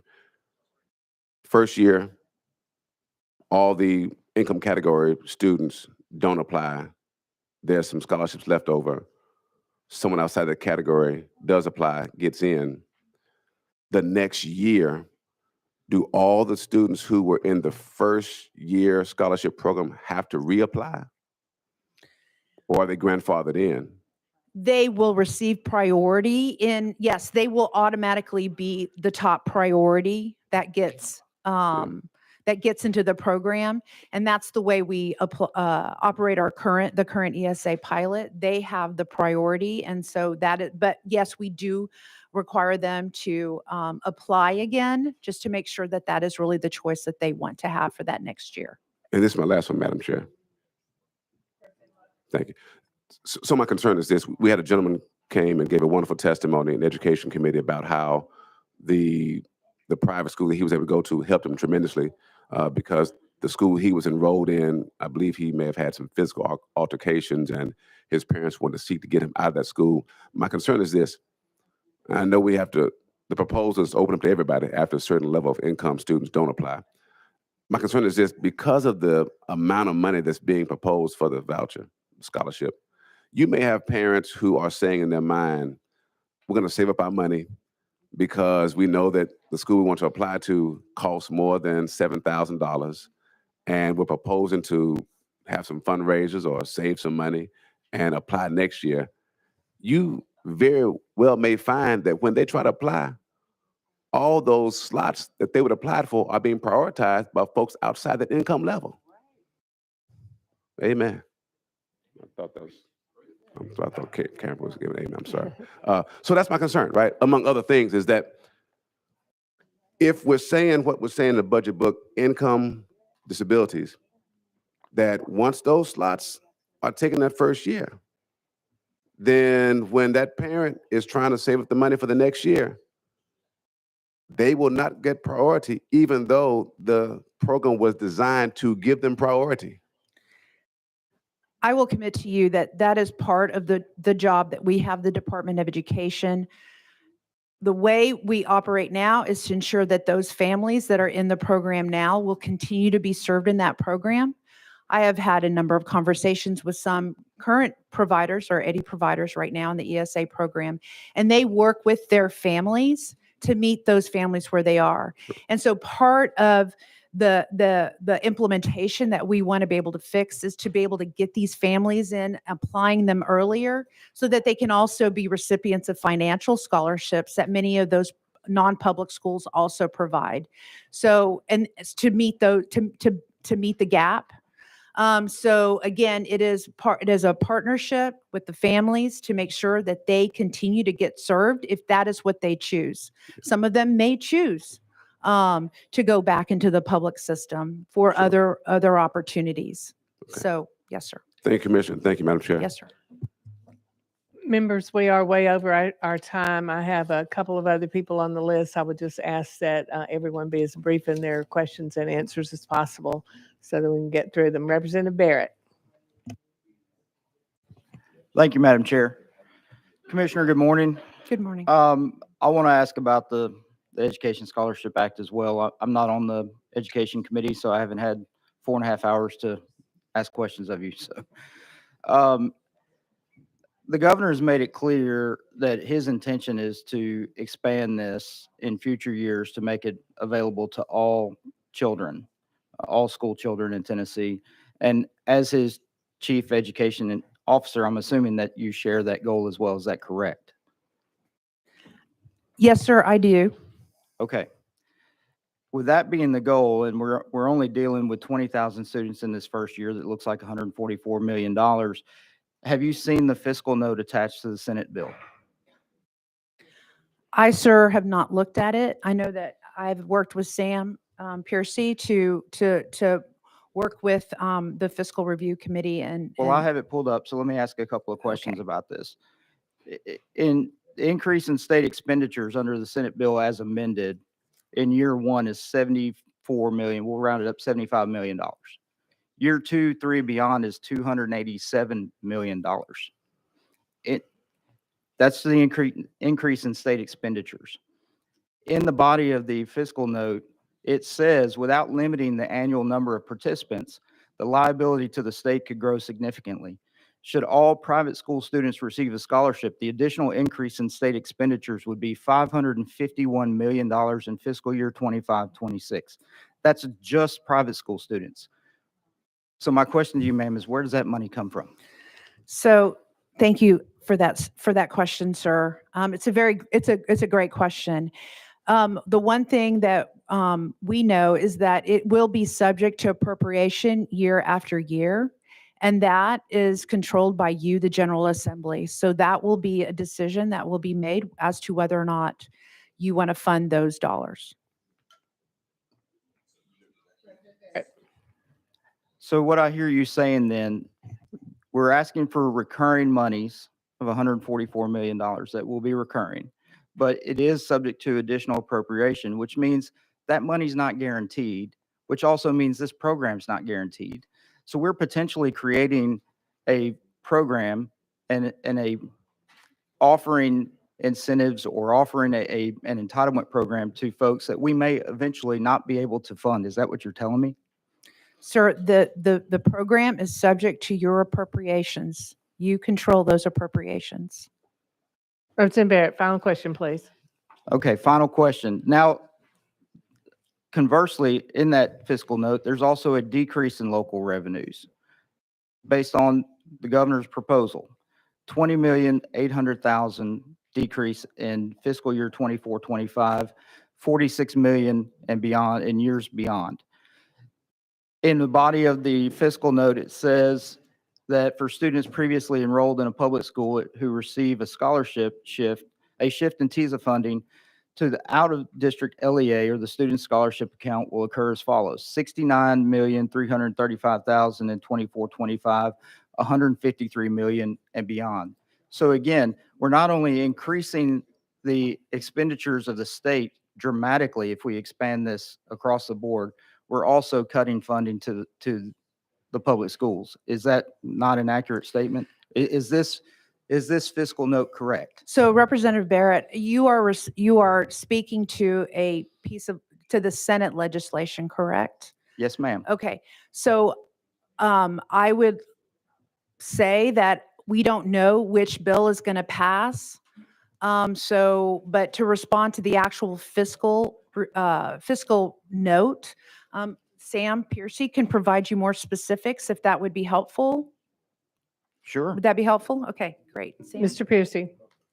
Yes, sir. I think both fiscal memos that have been issued on House legislation and Senate legislation make the assumptions that the program will be driven by demand. I think the commissioner's point earlier about it being driven by supply and subject to appropriation is the right one to acknowledge. In terms of the local impact, that is also tied to the demand assumption set in that fiscal memo. So it assumes the amount of students leaving year over year to go into the program. So I think if you unravel that first assumption and question what is the will of this General Assembly in terms of growth of the program over time, that actually controls the trickle of the rest of the math on that. So, and I apologize, just one follow-up, Chair Lady. Final one. So what you're saying then is, and I just want confirmation of this so that I can understand it and my people back home can understand it. There's no revenue stream attached to this that's going to fund this program in the future. That's up to you all with the appropriations process. There's no tax revenue or additional revenue that's coming into the state that is appropriated to this fund. That's correct. Thank you. Representative Sparks. Real quick, thank you, Commissioner. Thank you, staff. I know y'all have a tough job to do. As you know, there's a lot of concerns over this Freedom Scholarship legislation. My county, Rutherford County, we're, I think, the 13th fastest growing district in the nation, is what Comptroller mentioned. Do you have any creative solutions that could relieve some of this overcrowding? I'm hoping that the school choice initiative could help relieve some of these financial burdens that we're facing, but whether it's dual enrollment, AP, because our county, it really is a crisis. It's a crisis, and I don't have the time to get into the mental health crisis that the late Dr. Linda Gilbert, who passed away, has shared with me, that I think is extremely alarming. But do y'all have any creative ideas for my county? What can we do? Because it literally is a crisis, and it worries me the next few years because we can't continue to build schools at the record we've been building them with construction costs going up. Could we expand dual enrollment? Anything else that maybe help seniors graduate early? Do y'all have any, you see any other states doing anything that could help us? Yes, sir. That's a really great question because yes, I do know that many of these districts are bursting at the seams. Um, would love to have continued policy conversations about some of those opportunities, but yes, I think one great example is the investment y'all made in the Innovative School Models program. There should be some opportunities there to help students embark on some pathways that might get them the skills and the knowledge they need so that they can enter into either the workforce or a community college or a TCAT earlier. Um, we continue to work on dual enrollment to make sure that the students have what they need so that they can matriculate to the appropriate pathway that they want to attend in their post-secondary life. So would continue to love to work with the General Assembly to come up with some other additional policy supports and ideas so that we can improve those situations. Thank you. For the sake of time, I'll cease my comments. Thank you. Just a couple of follow-ups from me and then one more question on the list. But earlier there was conversation about reversion dollars, and I want to point out that those reversion dollars are departmental reversion dollars, not reversion dollars from the educational funding formula. Also, under the BEP, formally, those monies would have reverted to the general fund if they were underspent. Under TISA, those monies are carry forward, so they would be available to spend in the school systems the following year. So hopefully that will clear up some of that conversation. Now, I do have a question about the safety grants in terms of where we are in the dispensation of those dollars, how much money has been spent from that account to date. Yes, ma'am. Thank you for that question. I would like to ask Shannon Gordon, who has been working closely with the Department of Public Safety, to answer the question. Districts have drawn down about 38%, public schools of those funds, non-publics about 25% of those funds. We continue to assist them in the drawdown of those grants. Districts are reporting some supply chain challenges and what they've selected to report down, as we reported in our Q2 report along with the Department of Safety at the end of January, that we distributed the special session $10 million in additional funding, and districts have budgeted that funding as well. And so are continue to collect data on what that additional funding is being spent on. So I guess maybe the better question is, how much of that funding do you think the districts are obligated if they're having issues getting the projects completed or whatever for the drawdown? But the bottom line is, there going to be monies left in that fund at the end of the year? I anticipate that districts will see some carry forward of that into next school year. Yes, ma'am. All right, thank you. Chairman Hicks of Hawken. Thank you, Chair Lady, for coming back to me and letting me kind of hit cleanup here. Commissioner, thank you for being here today. I know there's some tough questions, and as we continue this discussion with kind of the 500-pound elephant in the room, that being vouchers, I do appreciate you being here and your team answering the questions. And I always want to say, when it comes to, and I'm probably going to embarrass her, and she probably knows this is coming, but sitting there very quietly has been Miss Marianne Dursky. And I tell you, working in an LEA, I can tell you, as far as that team, the rock star is Miss Dursky. When it comes to LEAs, when we need data, when we need just some quick advice, I can tell you she's always answers. And I can't say thank you enough, not only for my district at Rogersville City, but thank you across the state for your hard work and all that you do each and every day. So thank you very much. Thank you, Madam Chair. Thank you to Ms. Dursky and to all of our hardworking state employees. It's a difficult job, as has been mentioned. And I just would like to point out, I'm thinking the elephant may be underweight. I think they weigh more than 500 pounds, but maybe it's a very malnourished or young elephant. But at any rate, we do thank you, Commissioner, and to your folks for being with us today. I'm sure members will have more questions. There'll be other opportunities in various other committees. And then, of course, I'm sitting on the floor to drill down into a lot of this. And it is a moving target, as I think we all recognize. So again, thank you. And we would ask next that the State Board of Education, who we're waylaid in getting to, and we apologize for that, if you would come forward.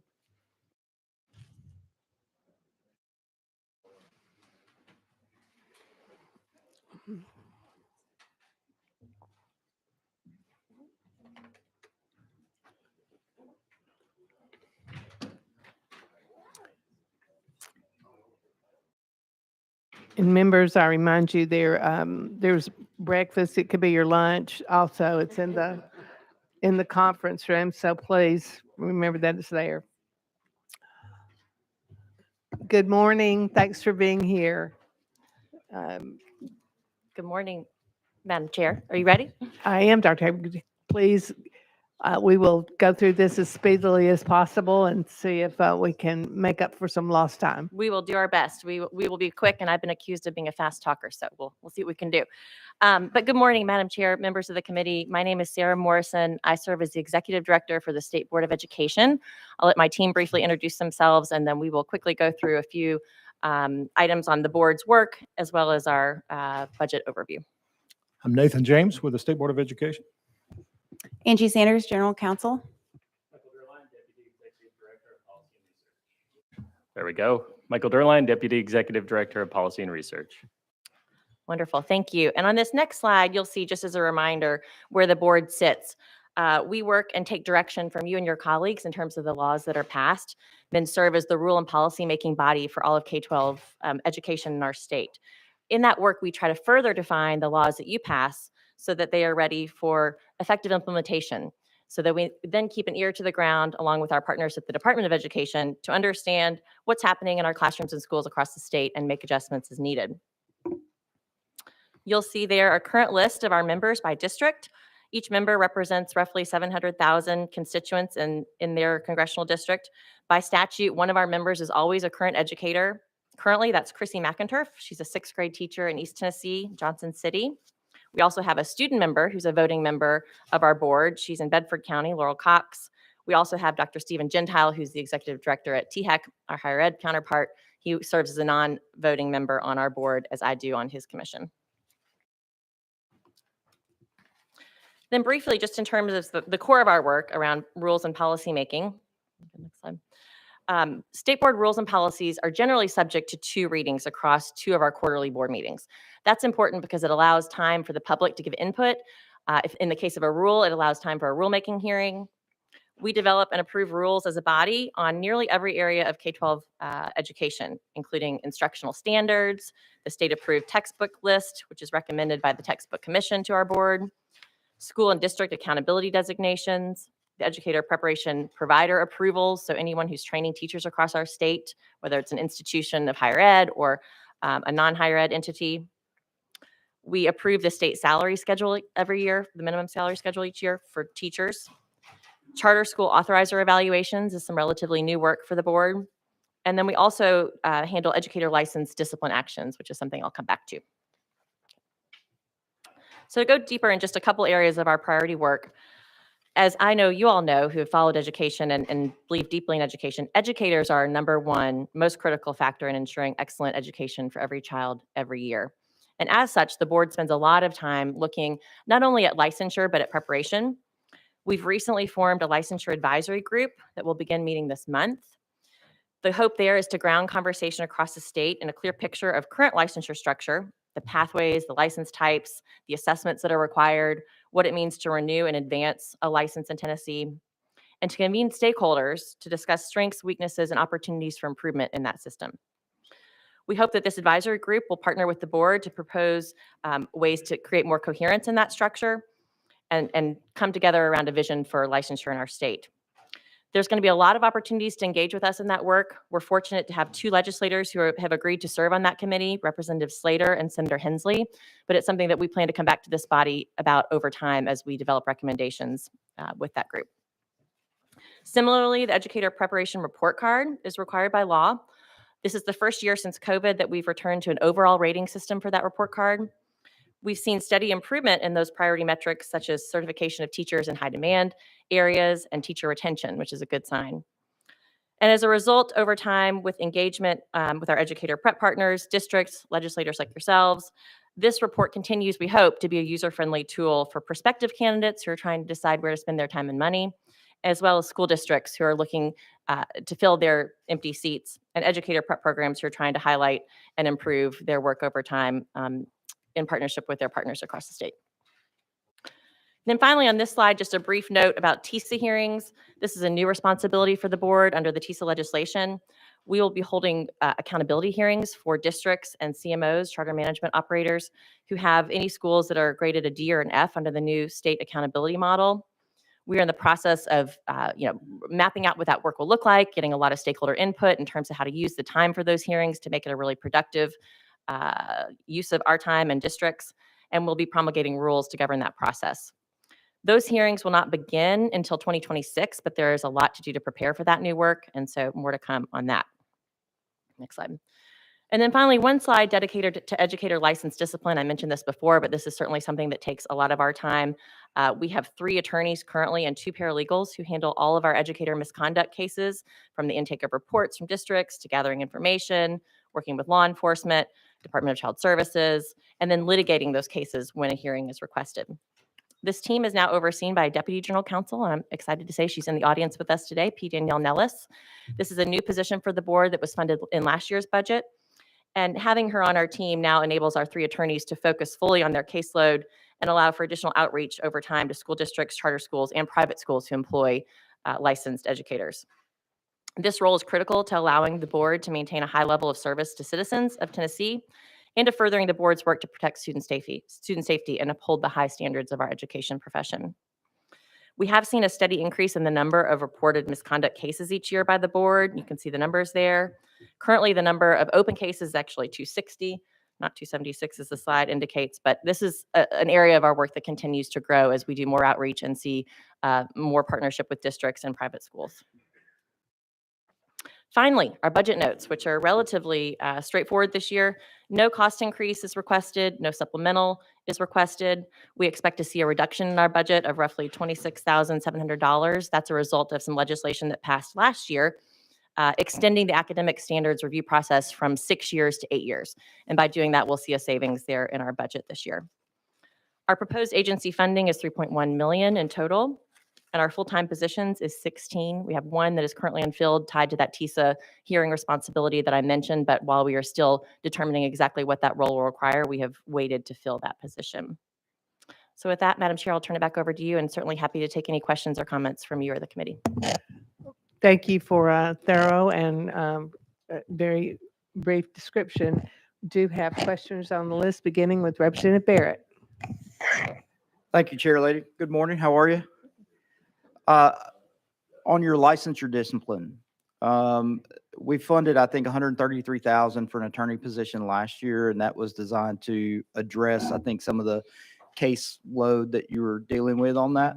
So my question is, has this additional position, has it lowered the caseload? So, what is that caseload now? And what's the turnaround time for these types of cases? Yes, thank you, Representative, for that question. It has been a huge asset to our team to have Danielle Nellis, who's with us as our Deputy General Counsel. I'll turn it to our General Counsel to answer the details of your question, because it's not necessarily that the cases are going down. Certainly, case management is smoother with our attorneys, but it is still a high volume, and I'll let Angie Sanders answer with a little bit more description. Sure. Angie Sanders, General Counsel for the board. Thank you for that question. We have seen cases continue to go up. The addition of our Deputy General Counsel, we are going to be able to focus more on looking at that data, working with our case management system vendor, as well as the Department of Education, to try to pull more information on analyzing that so we can figure out where those increases are coming from. But it's also freed up, and a big reason why we wanted that position was so we could have more time to do outreach. Previously, before the addition of our Deputy General Counsel, our 3 attorneys were having to take time away from managing cases to go and do presentations and outreach to public schools and charter schools and all of that. They are no longer they are supporting in that work, but certainly that is not all on their backs now. And Ms. Nellis has created a robust outreach plan. We're going to really be focusing not only on those charter schools, but private schools as well. As Dr. Morrison mentioned, there are a number of licensed educators employed in private schools, and the law does require them to report to the State Board of Education whenever there is misconduct on the part of a licensed educator on their building. And so we are working hard to get the word out there as well. Representative Barrett? So just to follow up, I think the numbers we had last year were roughly 70 cases per attorney. Do you have an idea of what that caseload looks like now? Certainly. Our licensed discipline caseload sort of, it kind of varies different times throughout the year between around 250, 300 cases open at any given time. Across those 3 attorneys, they're carrying a caseload anywhere between 80 and 90 cases per attorney. So it is quite high. All right, thank you for that. Thank you. Chairman Kiesling. Thank you, Madam Chair. Subject misconduct reports. And according to our information, they have risen, these reports have risen 123% in the past few years. With 407 in 20 and in 23, 911. So what percentage of these reports result in an action by you, the State Board of Ed? Thank you for that question. If it's okay, I'll defer that one to our general counsel as well. Sure. Thank you for that question. Again, going back to what we were mentioning earlier, we are working to better track our data with the addition of our new Deputy General Counsel. So I can't say for sure what percentage that are reported in a particular year end up in a license action. And mostly because these cases take different amounts of time. So depending on if law enforcement is involved or if there's an investigation going on with the Department of Children's Services, sometimes it takes a year or even more for us to wait for that investigation to close before we can take action. But the data that I do have is, for example, in 2023, we had 911 reports. Not all of those reports lead to a case being opened. So 453 of those reports resulted in an open new case that our attorneys had to manage. And then in 2023, our board took action in 68 cases. And again, those aren't 68 cases that were just reported in 2023 because, like I mentioned, they take sometimes a number of years to make their way through the system, but that hopefully gives you a better idea. Okay, well, I'm staying with you, Angie. B part, are there any noticeable trends in recent years regarding just how many cases receive action? I don't know if we have that data on hand, but we can try to get that for you. Would you follow up, please? Sure. And final question here, with your current staff size, how many cases could you all think reasonably handle annually before requiring additional staff? And is that a shot in the dark, dart in the dark, maybe, to you, Nathan, one of you? I'm willing to take a shot at that, Chairman. Thank you. We are reaching, I think, a point where we are at our max. Getting close. Huh? Right. We have 2 paralegals that support this work. Currently, they're handling over 130 cases per paralegal. Oh, my goodness. So we are trying to be very mindful about how we use our money and when we come to you all and ask for additional funds. And so we were very grateful for the addition of our Deputy General Counsel position last year. We're taking a year to sort of see what else might we need, looking at what other states are doing and how they manage this work. And then if we determine that we do need additional resources, we will be back before this body next year. Good luck. Follow up, Nathan. Well, I would just say, Representative and Madam Chair and all the members of this committee, you all have stood with us and given us those increases when we needed them. And as you can see, it's never been a frivolous request. And so the best I can say is just thank you, and to the Senate committee as well for pushing forward to help us as this process has gotten. Great. Thank you. Thank you. Thank you, Madam Chair. Representative McKenzie. Thank you, Madam Chair. And just a quick question. What's your role as the charter school authorizing in that string? What, kind of walk me through that? Yes, thank you, Representative. Our role in that area has changed over the years. When the legislation passed that created the Charter School Commission, who you'll hear from next, our board no longer authorizes charter schools directly. We are now an evaluator of charter authorizers, if you will. So any district that is authorizing charter schools is evaluated by our team and some contractors against the quality authorizing standards every other year. And that's new work that we've taken on in the last few years. So it's an ongoing conversation with districts about how do we ensure that districts and the ASD, the Charter Commission, anyone that's authorizing charter schools is upholding the state standards in that respect. So short answer is we do not no longer authorize schools directly. Representative McKenzie. So do you authorize the state entity? I mean, do you evaluate and grade the state entity as well as locals? We do. Okay, Yes. thank you.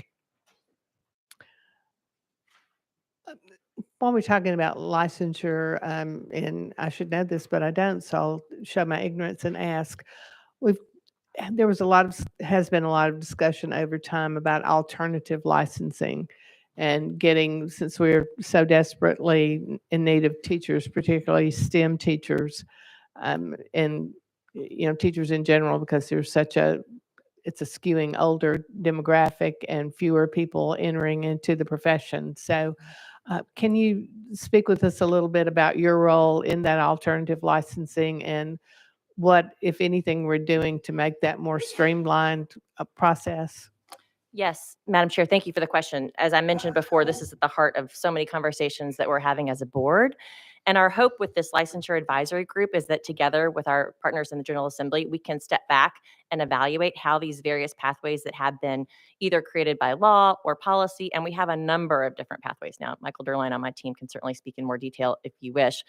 To understand, are they translating into effective teachers coming into our classrooms in the numbers that we need? If not, why not?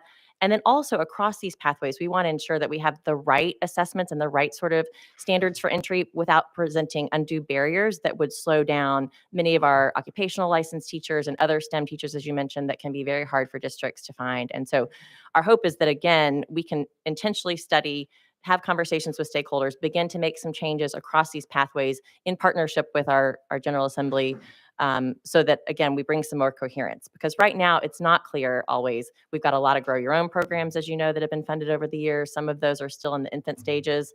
We have a number of different sort of alternative license pathways that in many cases are not necessarily translating into the teachers that we need yet. So I hope that helps. I'm happy to defer to Michael Derline, though, if you'd like a little bit more detail. It does. I just know, for instance, we have some very high-performing private schools in the state that, it's much easier to go for someone to go teach at one of those schools than in any of our public schools. And they do a good job. They obviously produce a good product. So I think we just have to be a bit more creative. And as you said, I know there are a lot of different avenues and different pathways. It's very unclear, I think, to someone who might want to try and find one of those pathways and go into teaching. I don't think it's finding the door, much less the path once the door is open, is not the easiest thing. So I think anything that you can do to sort of both streamline and co-locate, coordinate all those different methods of getting to where we want to go, which is having effective teachers in the classroom. Two more comments in response. I think you're exactly right. We have more teaching as a profession classes being offered across our state now, which I think helps in the high schools for students who are thinking about teaching as a career to consider those different pathways. And then I also think the educator preparation report card that I mentioned is hopefully a tool that we're continuing to get out in the hands of counselors and other advisors who can help would-be candidates think about the different pathways and look at the results of our current programs across the state, including our non-traditional programs. Yeah, I know Teach for America, it's a totally different pathway, but those folks, they're in my district and they have, their measurements are amazing for the impact that they make on their students. And we don't require the same educational courses and that sort of thing of those students. And so, there's things to be learned from programs like that, I think. With that, I don't have, I don't have any further questions on my list. So we thank you again for being here today, for patiently waiting. for the work that you do in oversight for our schools across the state. And I guess one of the it's sad to see the increase in the number of referrals that you have for disciplinary situations. And again, at some point, maybe we could drill down to a little bit into what they are, what what might be driving those. Is it less tolerance for teacher discipline? I've certainly heard some of my teachers say, and where those are coming from. And it would also be very interesting to know the percentage of complaints that are actually upheld, at the end of the day. But we can talk about that at a later date. We'd be happy to come back anytime, yes, or meet with you individually. Thank you. Thank you Madam so Chair. much for being here. We would ask the Charter School Commission, Stovall and team.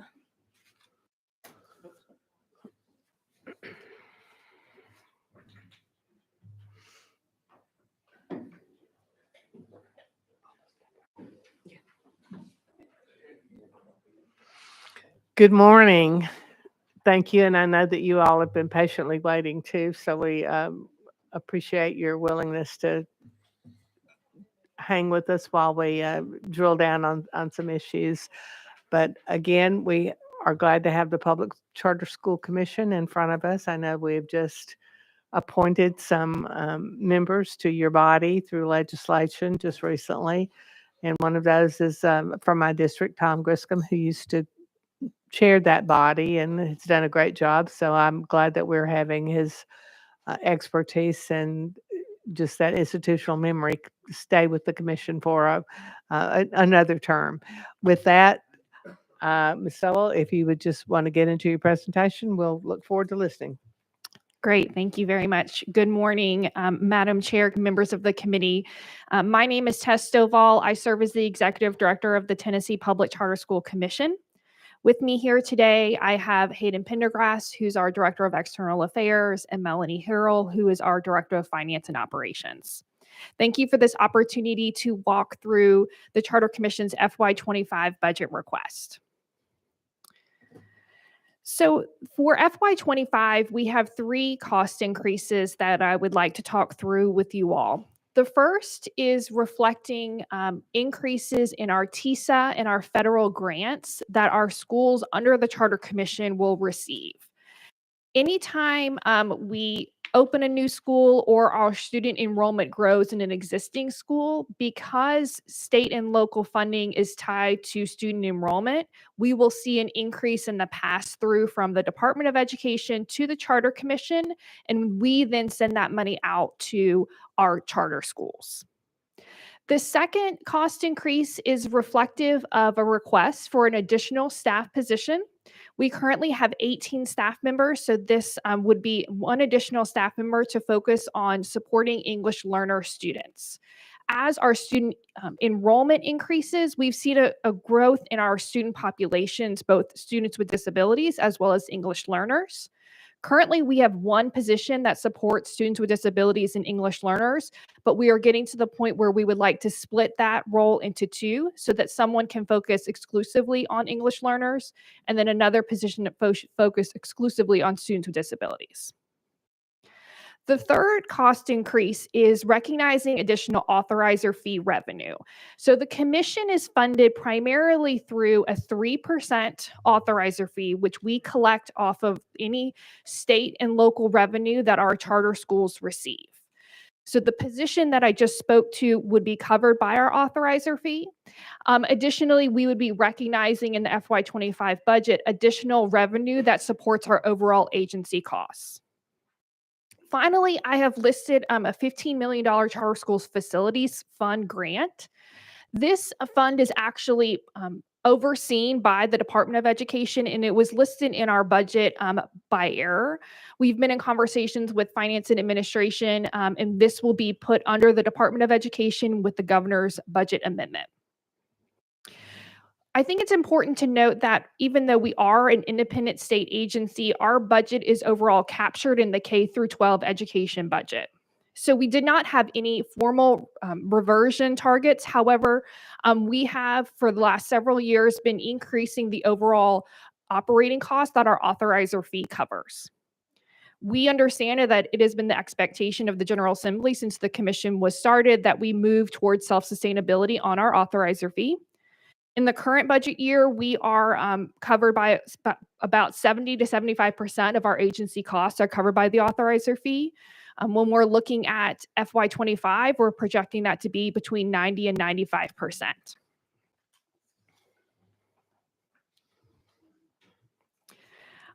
I want to take a few moments just to talk about the work of the Charter Commission. Since we took over responsibilities in the authorizing space from the State Board of Education, we've seen the number of schools within our portfolio increase, as well as our student enrollment to increase, which directly drives the additional funding that we receive from the Department of Education. So in this current fiscal year, the Charter Commission has 13 charter schools located in Davidson County and Memphis-Shelby County. When we look into FY25, we will have 19 charter schools. That reflects both schools that have come to us via the New Start application process, as well as some schools that have transferred from the Achievement School District. We are projecting to have about 8,000 students within the Charter Commission's district next year. It is important to note that as the Charter School Commission, we are an LEA and an authorizer. So we are responsible for all school district functions that a traditional school district is responsible for. That means that we're responsible for district monitoring and oversight, fiscal oversight, test administration, data management, implementation of state academic initiatives, oversight of students with disabilities and English learners. And so, as I said, as we have increased the number of students that our Charter Commission schools serve, we're seeing an increase in subpopulations. We are anticipating to have approximately 1,000 EL students, so English learner students, within our school district for FY25. And finally, I wanted to conclude my presentation with coming back to the charge that the Charter Commission has in state law to be a high quality authorizer and to only approve schools that are high quality and to hold charter schools accountable for their academic performance. We hold ourselves to high standards. We are evaluated, as the State Board of Education said, on a biannual basis. Our evaluation last year, we received an exemplary rating in our authorizing standards. We are also monitored by the Department of Education, as all school districts are in the state. We will continue to hold both a high bar for ourselves as well as the charter schools that we authorize so that we can ensure that we have quality academic outcomes for our students within our district. And with that concludes my presentation, and I look forward to questions from the committee. Thank you very much. And I'll just start off with when we were talking with the last slide, the high quality charter authorization. I noticed in the verbiage there that all of the schools received, or majority of the charter schools earned a level 4 or 5. And that's great. Can you tell me about those who did not earn at that level, and is there an improvement plan? When does that start? How do we make sure that we're not only measuring how they're performing, but making sure that they're accountable to increase that performance level if necessary? Yes.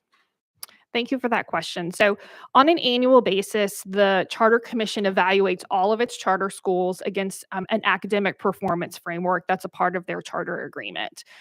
Any school that is not meeting standard on our charter agreement and our performance standards will receive additional interventions via our intervention policy.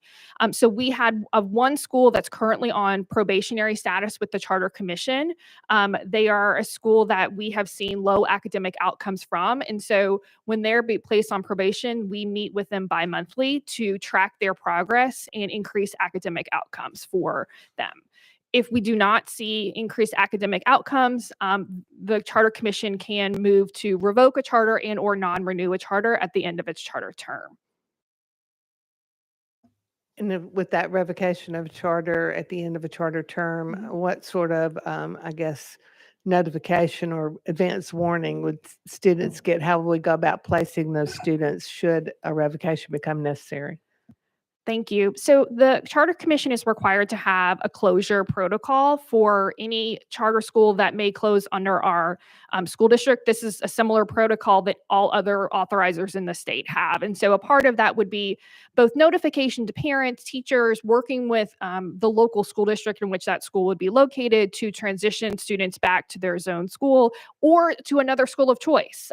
Certainly both within Memphis and in Nashville, where we primarily have schools in operation, there are a high number of charter schools. And so certainly those students could transition to another school of choice should they want to. But we would work closely with both the school operator as well as the resident district to support any of those transitions. Thank you. Representative Garrett. Thank you, Madam Chairman. My question may have been answered, and therefore maybe you'll get out here a little quicker, because I believe you said the Charter School Facilities Fund is not you all anymore. It's been transferred to the TDOE. That is correct. Madam Chairman, that's what my question involved in, so I will let you move on to the next person. Thank you. Representative Barrett. Thank you, Madam Chair Lady. Good morning. Good morning. I'm going to peek around Representative Shaw here for a second. So, thank you, sir. Appreciate that. Ma'am, last year you received 3 new positions to support additional schools that are being authorized by the Charter School Commission. So my question is, have these 3 positions been filled? And is the fee that's being used, the authorizer fee, is that sustainable to cover these costs as we continue to scale this? Thank you for that question. Yes, those positions have been filled, and those positions are covered by the authorizer fee. So as the student enrollment grows within the district, then our authorizer fee also increases. So when we're looking at FY25, we're projecting about 90% of our agency costs being covered by the authorizer fee. Great. Thank you so much. Representative Shaw. Thank you, Madam Chair, and thank you all for being here. One committee I've never served on is education, so I don't know as much about it, excuse me, as I need to. I recall in the last first hearing this morning and also in the governor's state, he talked about teachers in public school salaries going to $50,000 by 2026. What will the charter school salary, teacher salary be at that time? Thank you for that question. So our charter schools set their own teacher salaries. And so it's very dependent on both the location of the charter school and what their compensation strategy is. But any funds that are allocated by the General Assembly for teacher salaries in traditional public schools are also allocated to public charter schools as well. So as the General Assembly increases funding for teacher salaries, that goes to public charter schools as well. Representative Shaw. Thank you. So it would be the same then as a public school teacher, whatever the public schools teacher salaries are, that's what the charter school salaries, teacher salaries would be. Typically, yes, or more. We see a lot of our charter schools actually paying more than a local school district and have differing compensation strategies around bonuses or things like that. We would be happy to follow up with more specifics about, depending on the location of our schools, how much their teacher salary is. But it really is dependent on the funding and how much funding they're devote to their charter schools of what that annual salary is. How would the ESAs affect the chartered schools? So right now, we are, if their students choose to take an ESA, then that would mean that they would no longer be enrolled in a charter school. And certainly, so our charter schools would have to backfill that enrollment with an additional student if they wanted to. But other than that, there would be no impact to our charter schools other than maybe some changes in enrollment if students choose to take an ESA. You mean in terms of the monies, the $7,075, how would that affect the chartered schools? It would have no impact because our charter schools are funded based on their student enrollment. So if a student chooses to transfer out of their school, then they're not funded for that student.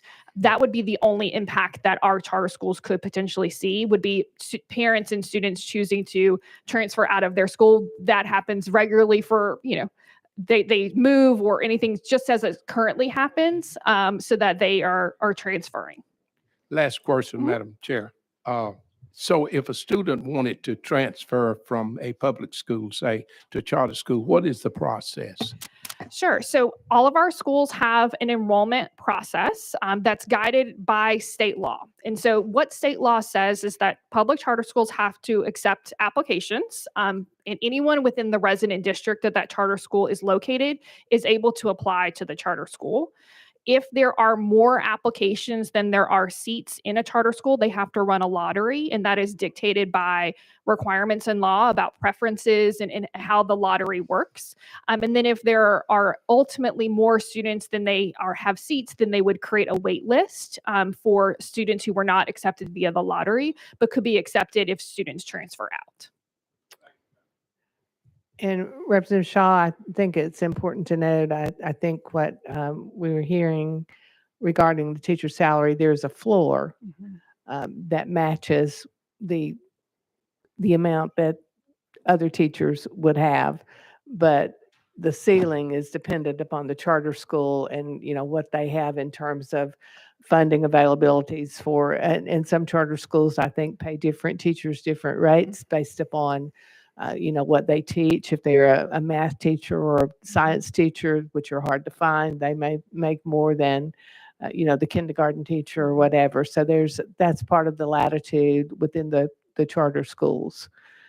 But there is a floor there that you're not going to make less by teaching in a charter school. Representative McKenzie. Thank you. Yeah, that was going to be my follow-up question. So to be clear, when the state hits 50K, charter schools will be 50K and above. Correct. All right, thank you. So in terms of the charter schools under your control, what was the average grade given by the Tennessee Department of Education to your schools? So the majority of our schools had either B's or C's. We have one school that has a D and one school that has an F. Okay. All right. So question, are you worried that, you know, as we look at the board makeup, are you worried that the board is becoming too heavily kind of score employees or score dependent, and that might kind of jade you all's trajectory? Thank you for that question. At this point, we are excited about the composition of the board and their relevant experience in education and the work of both within charter schools as well as the business community and others. So at this point, we feel very confident with the commissioners that we have. We also have an annual conflict of interest process while staff members and commissioners outline any conflicts of interest so that we can work through those if there are any identified. Okay. Do you track the number of students that are sent back to the public LEA? And if you do you have any measures that holds that percentage or that number accountable as you rate them?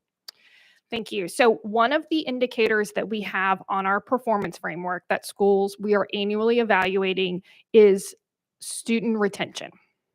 So we can map from October 1st to October 1st, what percentage of students stayed within the school. And also we are evaluating subgroups. So what percentage of your students with disabilities stayed within the school? What percentage of your English learners, et cetera, so that we can both identify schools that maybe have a lower retention rate and ask questions as to why do we have a lower retention rate, as well as if we see differences in those subgroup population retention rates, we can have more targeted conversations about how do we ensure that students are returning and that we're having a similar experience across all of the students within the school. So, and my last question is, it's with all that said, and those are great things, does that factor into the score that you give that student? I mean, that school, or their ability to be reauthorized? Do those, is there a metric that's directly tied to whether they stay or they go, or whether they're high quality or not? Yes. Okay, thank you. And just to help us understand, because one of the, I think I'm probably not the only member on this committee that's heard this from constituents or teachers or others, that the perception at least that these students leave, they go to a charter school or they do use an ESA or whatever, and then they come back into the public school and they have not progressed at the same level as their counterparts in the public school. So do we have any, and recognizing that every child is different, and how do you know that they would have progressed in one situation versus another? But do we have a way, are we looking at performance in that regard in terms of how that cohort of students would perform against the cohort who had remained in the public school? Thank you. So yes, one of the indicators that we have on our performance framework, so annually schools are evaluated against how their overall school performance compares to their resident district. So we are looking at, are you providing a higher quality academic outcomes than the resident district? We also evaluate them on how are they providing and what are their outcomes related to subgroup populations. So again, as I shared, economically disadvantaged, students with disabilities, English learners, how are you comparing to the performance of the resident district, so that we can be providing feedback that if they are not providing a higher quality option, why not? And then holding them accountable to those scores. All right, thank you. I see no further questions on my list. So again, thank you for being here this morning, and we appreciate your patience with us, and we thank you for the work that you're doing at, charter schools. I have a couple in my district, and they provide an opportunity that, one is an outdoor learning type facility. It's there are kids there who are thriving there who would not do well in a traditional school setting. So they do offer a means and a methodology for students to have a learning environment that better matches their own skill set. So thank you for overseeing all of this across the state. Thank you to your commission members. And know that there's a lot of work involved, particularly when we have these charter schools that are denied by the local district, and you all have to sort of referee that. And we do appreciate the level of work and detail that goes into doing that. So thank you again. Thank you. And now, last but not least on our list, we are going to hear from the Department of Tourism. Commissioner Ezell, we know how peppy you are, and at this point in our day, we need some pep. So come forward and jack us up a bit.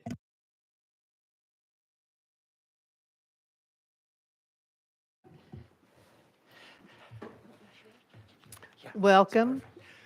And Welcome. if you'd like to introduce your team there, and then just go straight into your presentation.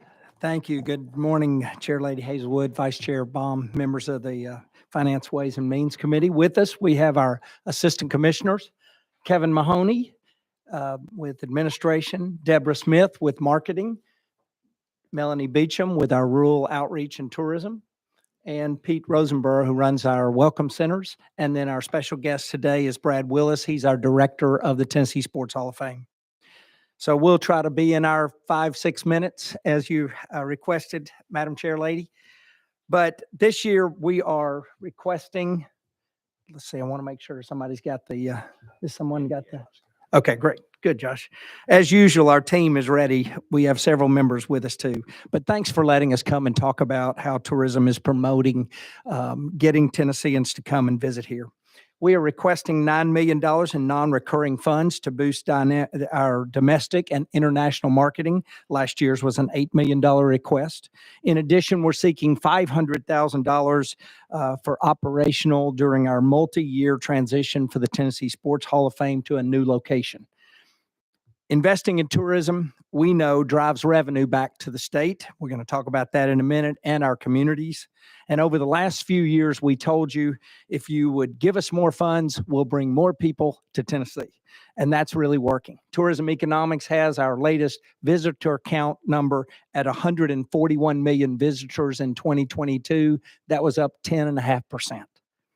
So now let's get to the important people at the Department of Revenue who we know you work with all the time. Leisure and hospitality and tourism generated $1.92 billion. Those three taxes generated $1.9 billion in 2023. That's not tourism economics number. That's the Department of Revenue's number. And we were up 7%. To put that in perspective, since 2018, the industry that we get to work with and support has brought in new annual sales tax dollars. This is the 7% that the Lee administration and the General Assembly wants to keep up with. We are up versus 2018, $630 million. That is an annual number. So think about all the projects we get to do for $200 or $300 or $400 or $500 million, and this industry is getting to support that. And then as the third largest segment in employment in 2022 with 360,000 people, I'm so thankful that Commissioner Thomas has now added 9 task forces that start this year to work specifically with our industry. Why? We need to keep jobs, get jobs, and keep our sales tax coming. So as we go back to tourism economics on the next slide, you'll see we had almost $29 billion in visitor spending in 22. That was 19%. That matched up with what the Department of Revenue said, with an 18% gain in 2022. So it's really a testament to all of the hard work that's being done. All 95 counties were up. And we told you we're focused on growing market share, or how we say at the farm, taking bacon off another man's hog. Well, we were getting to report that we have now reached 11th in the nation in visitor spending.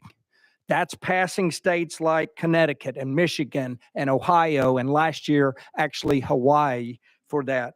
So while we're making some great strides, we believe there's more work to do. That's why our budget asked for a few more additional funds in that $9 million. But before I open for questions, I want to talk a little bit about our rural outreach programs.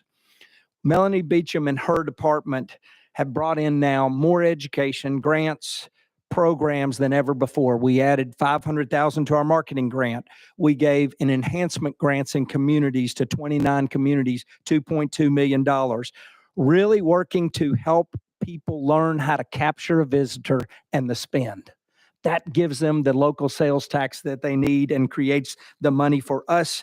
And in fact, by the end of this month, we'll have done 35 distressed and at-risk communities where we are doing all-day roadmaps, teaching that mayor and all the leaders in those communities how to capture visitor spending.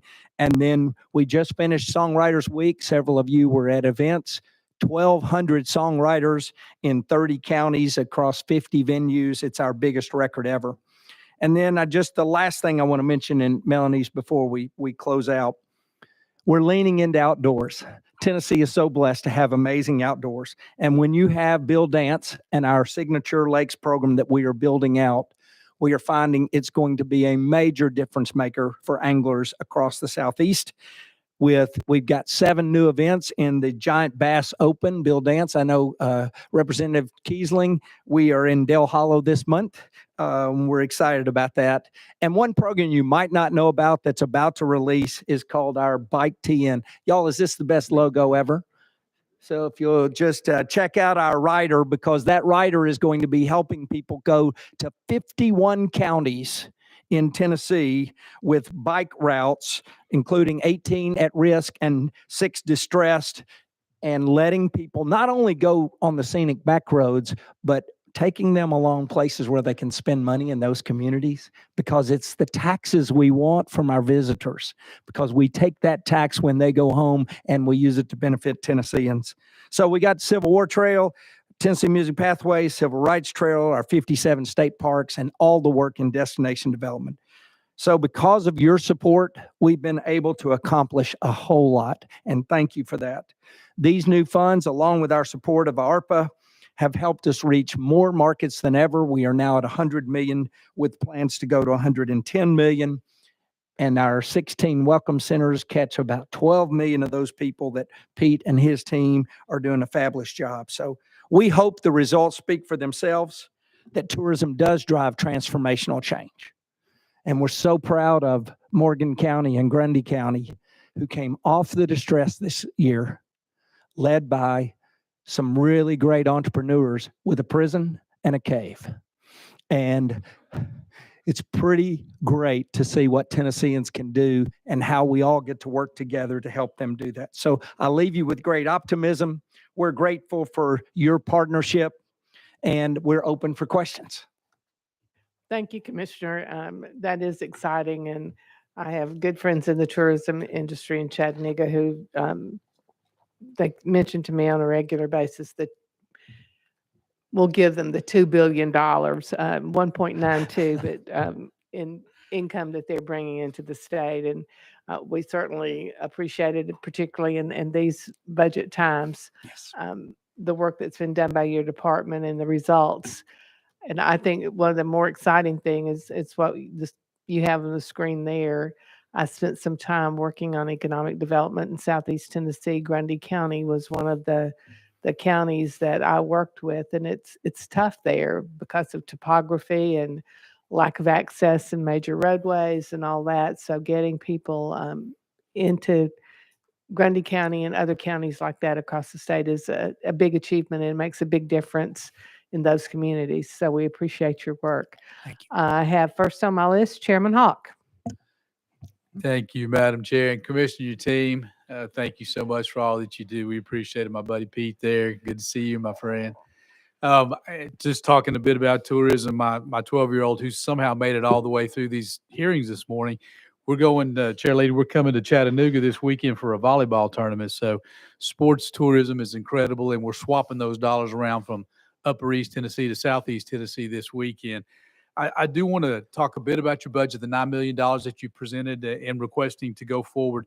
And you talked in the governor's budget hearings back in November about the international market, where we have really trailed a bit and where that is an area of potential growth for us. We're not quite to pre-pandemic areas. Out of that $9 million, you may not have a dollar figure, but what is the marketing plan to get to those international markets? Yes, sir. It's a great question. And international really represents, we've gotten so much out of our leisure market and our domestic market that international really is our big next kingdom to go and fight. What we are waiting on and what we have worked on a lot are the direct international flights. And in fact, we've even saved a little gunpowder and even have commitments in a number of countries that we have made tentative commitments that says, put that direct flight in one of our cities and we come forward to be driving that. Literally, we met with a dignitary from a foreign country today and said, we're pursuing each other. They want to come to our country. We want to come to there. And once we do that, so we believe there's about a $2 million, well, we've already got out about $2 million of tentative commitments just with those direct flights. They mean tens and tens and tens of millions of dollars when they come in because that international person stays so long and Tennessee's got the assets. Chairman Hawk. Thank you, Madam Chair. Great idea, and I appreciate that. The remaining $7 million, is that going to be both a mixture of international and domestic advertising? It is. And like last year, each year we come in asking for funds to fund that marketing. So last year was an $8 million. So we are spending that $8 million. This year we're asking for 9 instead of 8 in our request. Chairman Keesling. Thank you, Madam Chair. Thank you, Commissioner. Great presentation. We appreciate your enthusiasm. It's evident, and that bleeds off onto the entire department. We appreciate you. I would be remiss by not recognizing Melanie, who is a very special to all of us in the Upper Cumberland area. Melanie, thank you so much for all you do for us up there. Just a quick question when it comes to the Gov's budget. The proposed budget does include, does include $500,000 in non-reoccurring state funds for the operation of our Tennessee Sports Hall of Fame. Interesting.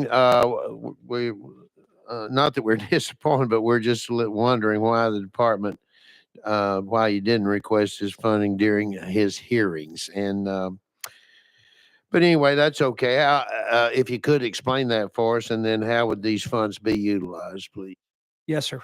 Well, and again, this is the first budget request that has happened during my tenure for the Tennessee Sports Hall of Fame.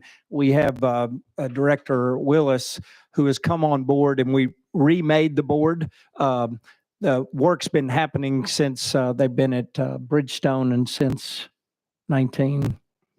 The museum was in 2000. 2000. And we took over a couple of years ago, about 5 years ago, and we are going to be getting kicked out of the Bridgestone finally after a fantastic run for all these years. And the exciting news is we're going to be going to the Titans' new stadium and building a brand new facility there. So eventually, we hope to have a matching capital campaign grant that we asked for. But for right now, we've got to have the museum help us. We've got to move out all those artifacts and do those pieces. Okay, well, thank you. Yes, sir. Thank you, Madam Chair. And what is the timing on that, if you will? Well, we are going to immediately take our funds and start on plans. We've been working with the Titans, but again, they've been dealing with bigger issues on the stadium, like how many seats they want to have and where the boxes are. And we have our 8 to 10,000 square foot room box that will be available to the general public. So what's nice is you'll be able to park there during the week, come and see the Sports Hall of Fame, and not have to be a part of game day activities. So the timeline is we are hoping to meet with them later this year and begin those drawings and estimates as to how we build that out. We want to make sure if we can, we don't spend much money. We're going to pull everything out in June, which is our required exit time, and then build out so that we know that our temporary exhibits could also be used later in the permanent facility. That's about a 3-year timeline overall because the stadium's supposed to open in 2027. So am I to understand that you will have to be out of Bridgestone by this June? Yes, ma'am. So there will be approximately 3-year period when there will be no accessibility, there will be no Hall of Fame, so to speak. Well, what these funds are going to let us do, and this really came from Chair Philip Fulmer and Harold Grader and all the folks that are part of that group. We have a 20-member appointed by General Assembly and lead administration group that work with Brad. Brad, tell them a little bit about, because we are continuing to bring in classes, to honor those classes, to have events, and then also to set up exhibits across the state. Certainly. Thank you for the question. The Hall of Fame was established in 1966 and didn't actually have a museum until 2000 when what's currently Bridgestone Arena was constructed. The initial funds for the build out of that were approved in 1995, and we didn't actually get the museum built until 2000.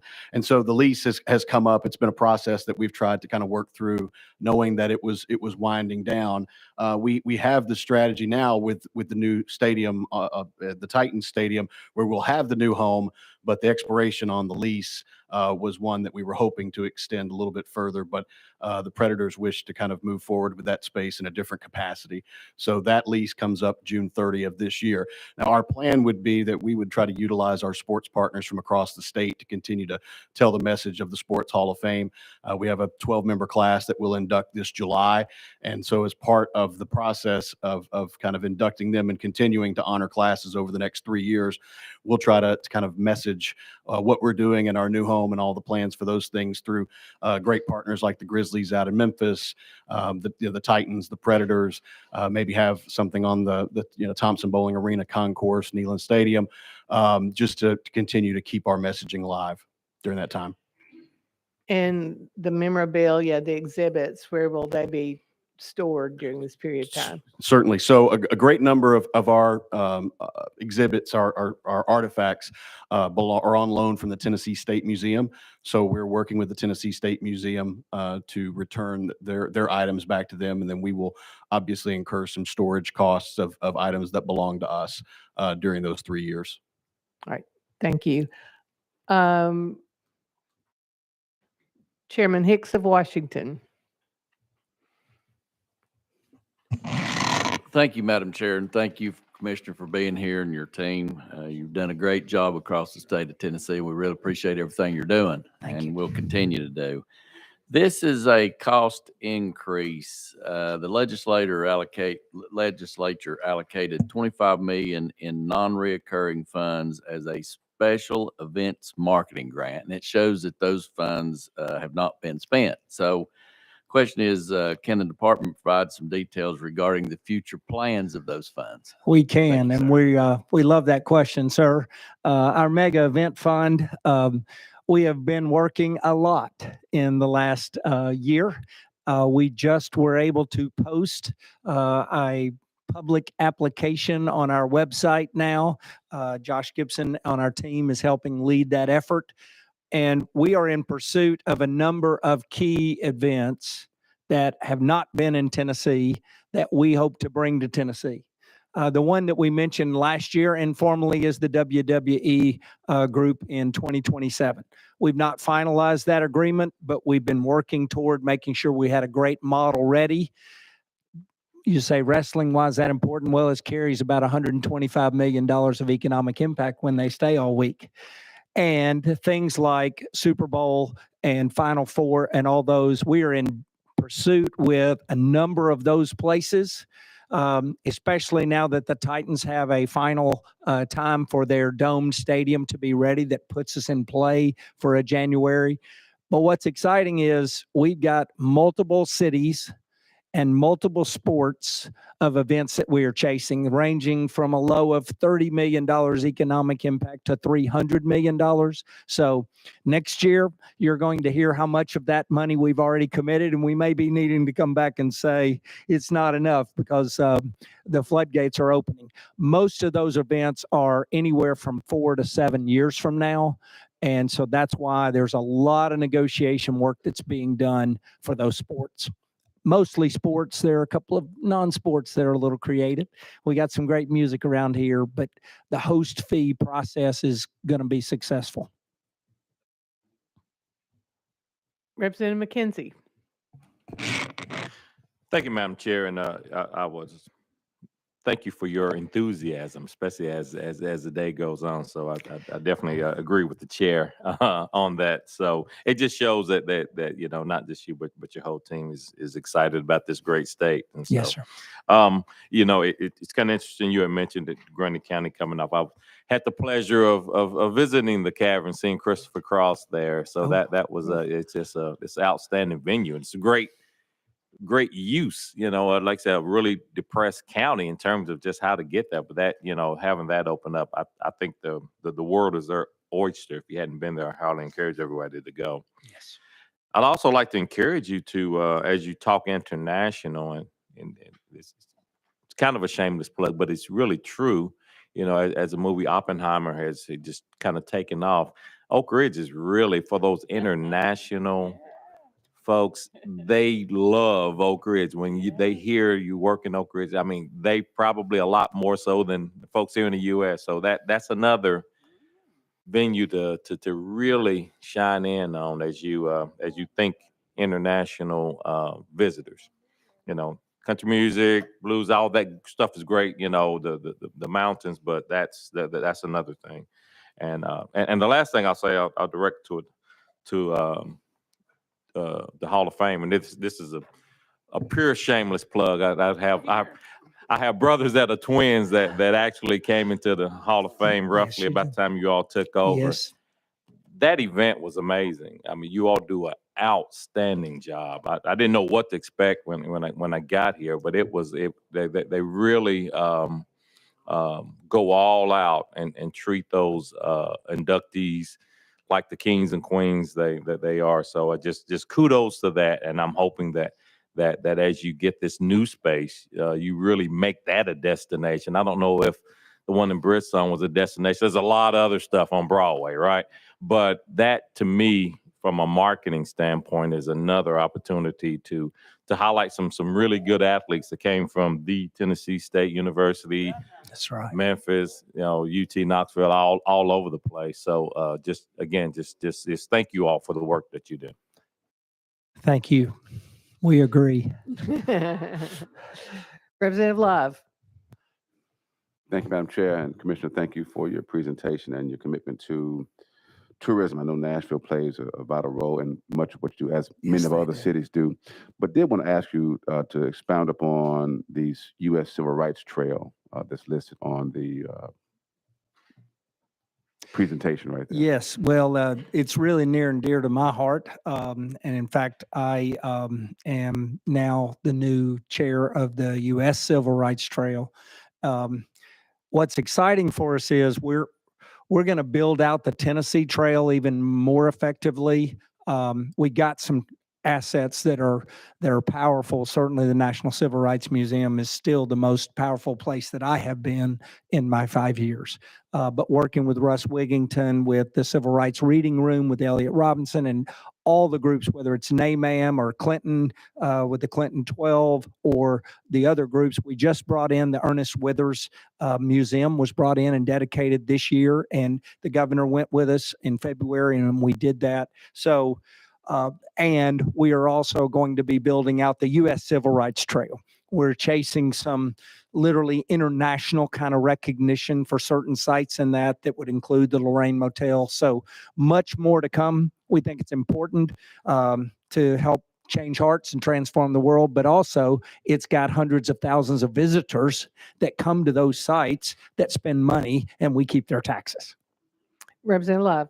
I just want to add to that. I had a life-changing opportunity, maybe 2015, to go with Congressman James Clyburn and John Lewis to South Carolina for their civil rights tour. Yes.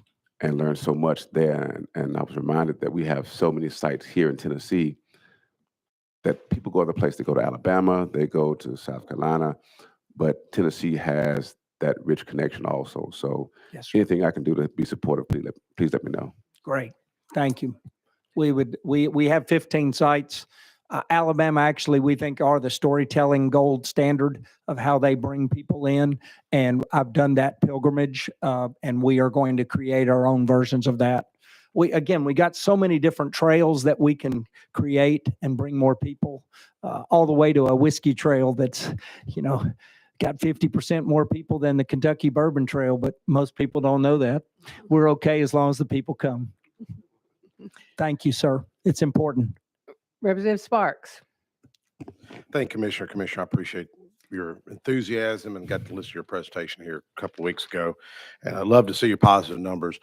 Just shout out to Memphis. Karen and I Leader Camper and I were talking earlier about Memphis and bragging on the SLC conference. And that was years ago, and the hospitality shown in Memphis.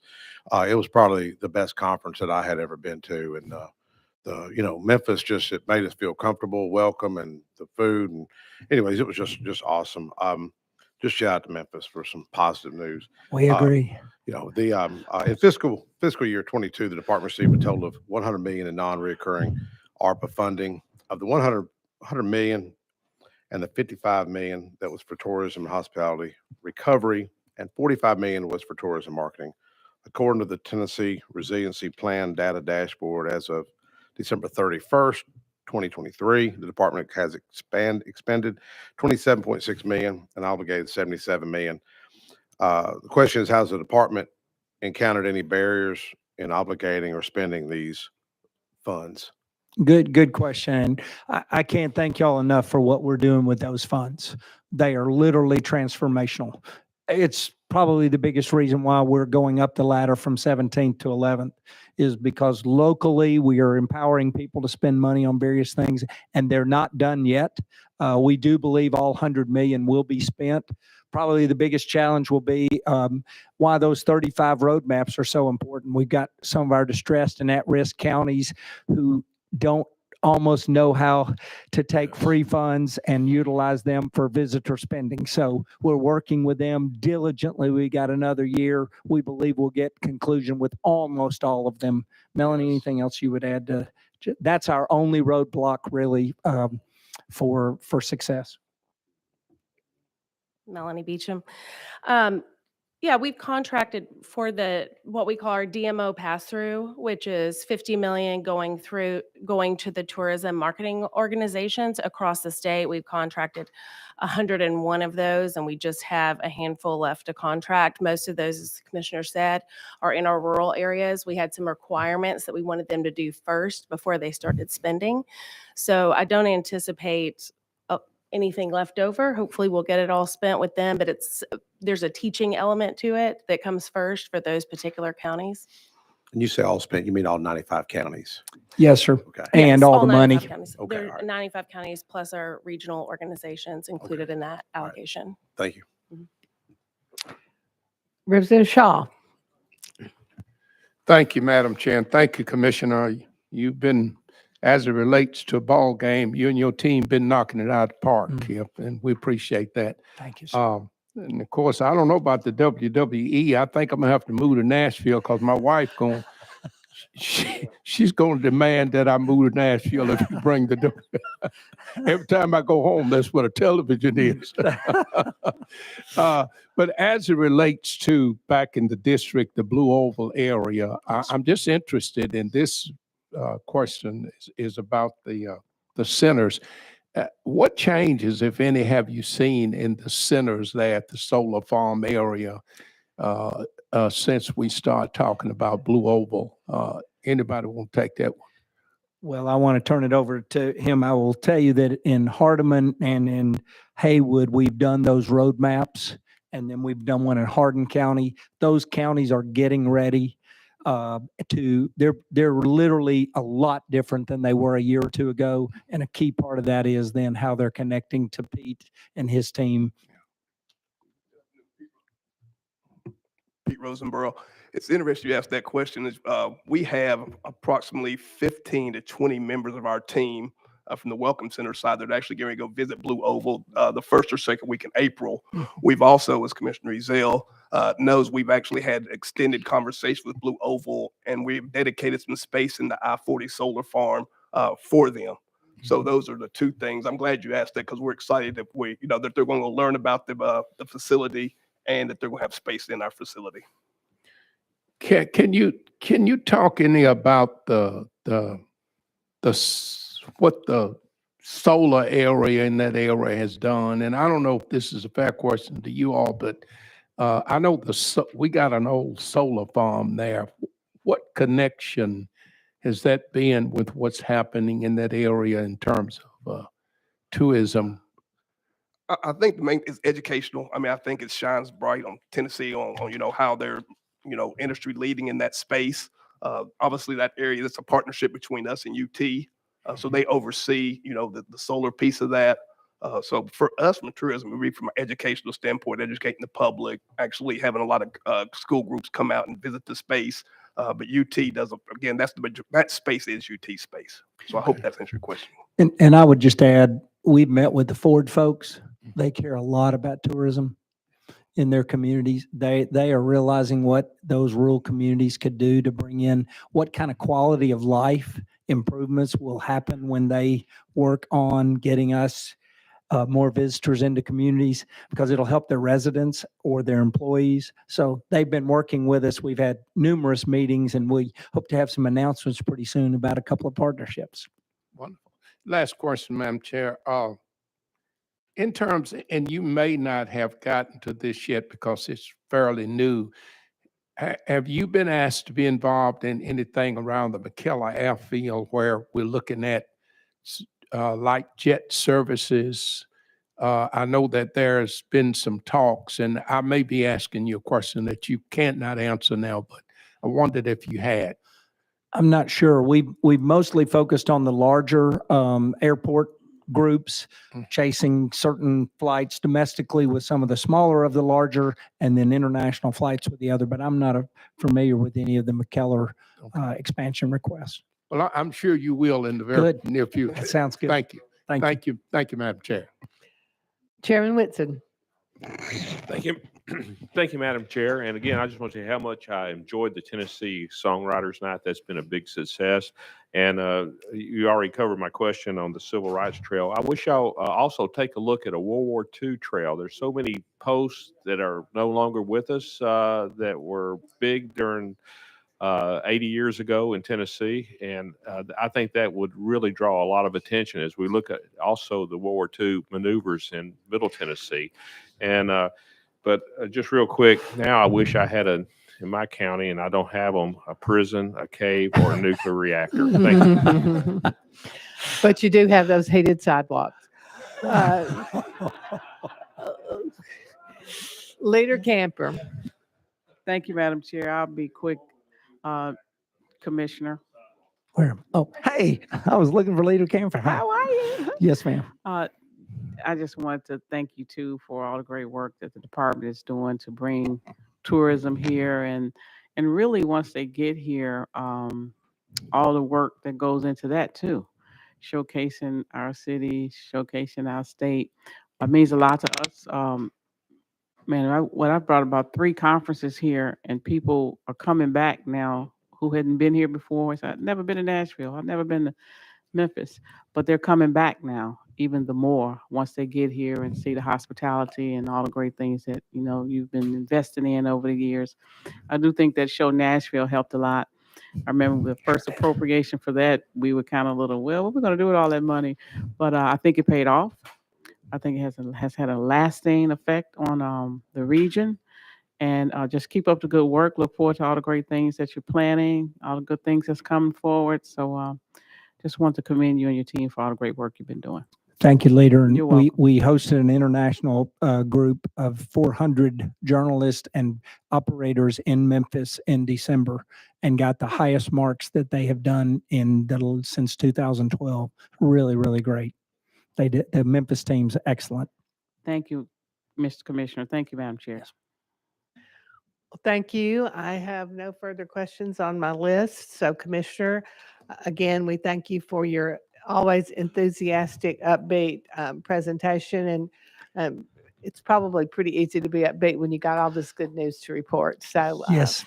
But we know that just didn't happen organically. There was a lot of work that went into that. And we thank you and all your team in your department represented here, and all of those who are out just hard at work doing what they do every day to bring in these numbers. And I want to thank also all of our organizations across the state, our local tourism industry and the hospitality industry, and all of the groups that work with you and work with each other to make sure that when people do come to Tennessee or travel within our state, that they have a good experience. And, we don't talk a lot we talk about the numbers coming in, but one of the things at some point I think would be interesting to talk about or know about is return visits.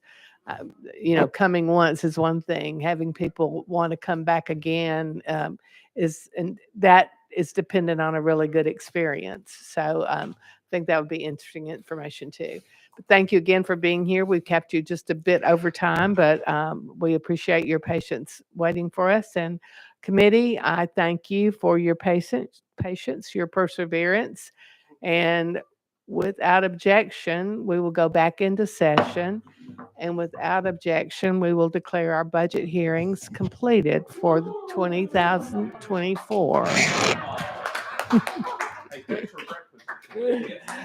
And I think there's leftover food. So as I said, if you want breakfast to be lunch, please help yourself. Without objection, we are adjourned.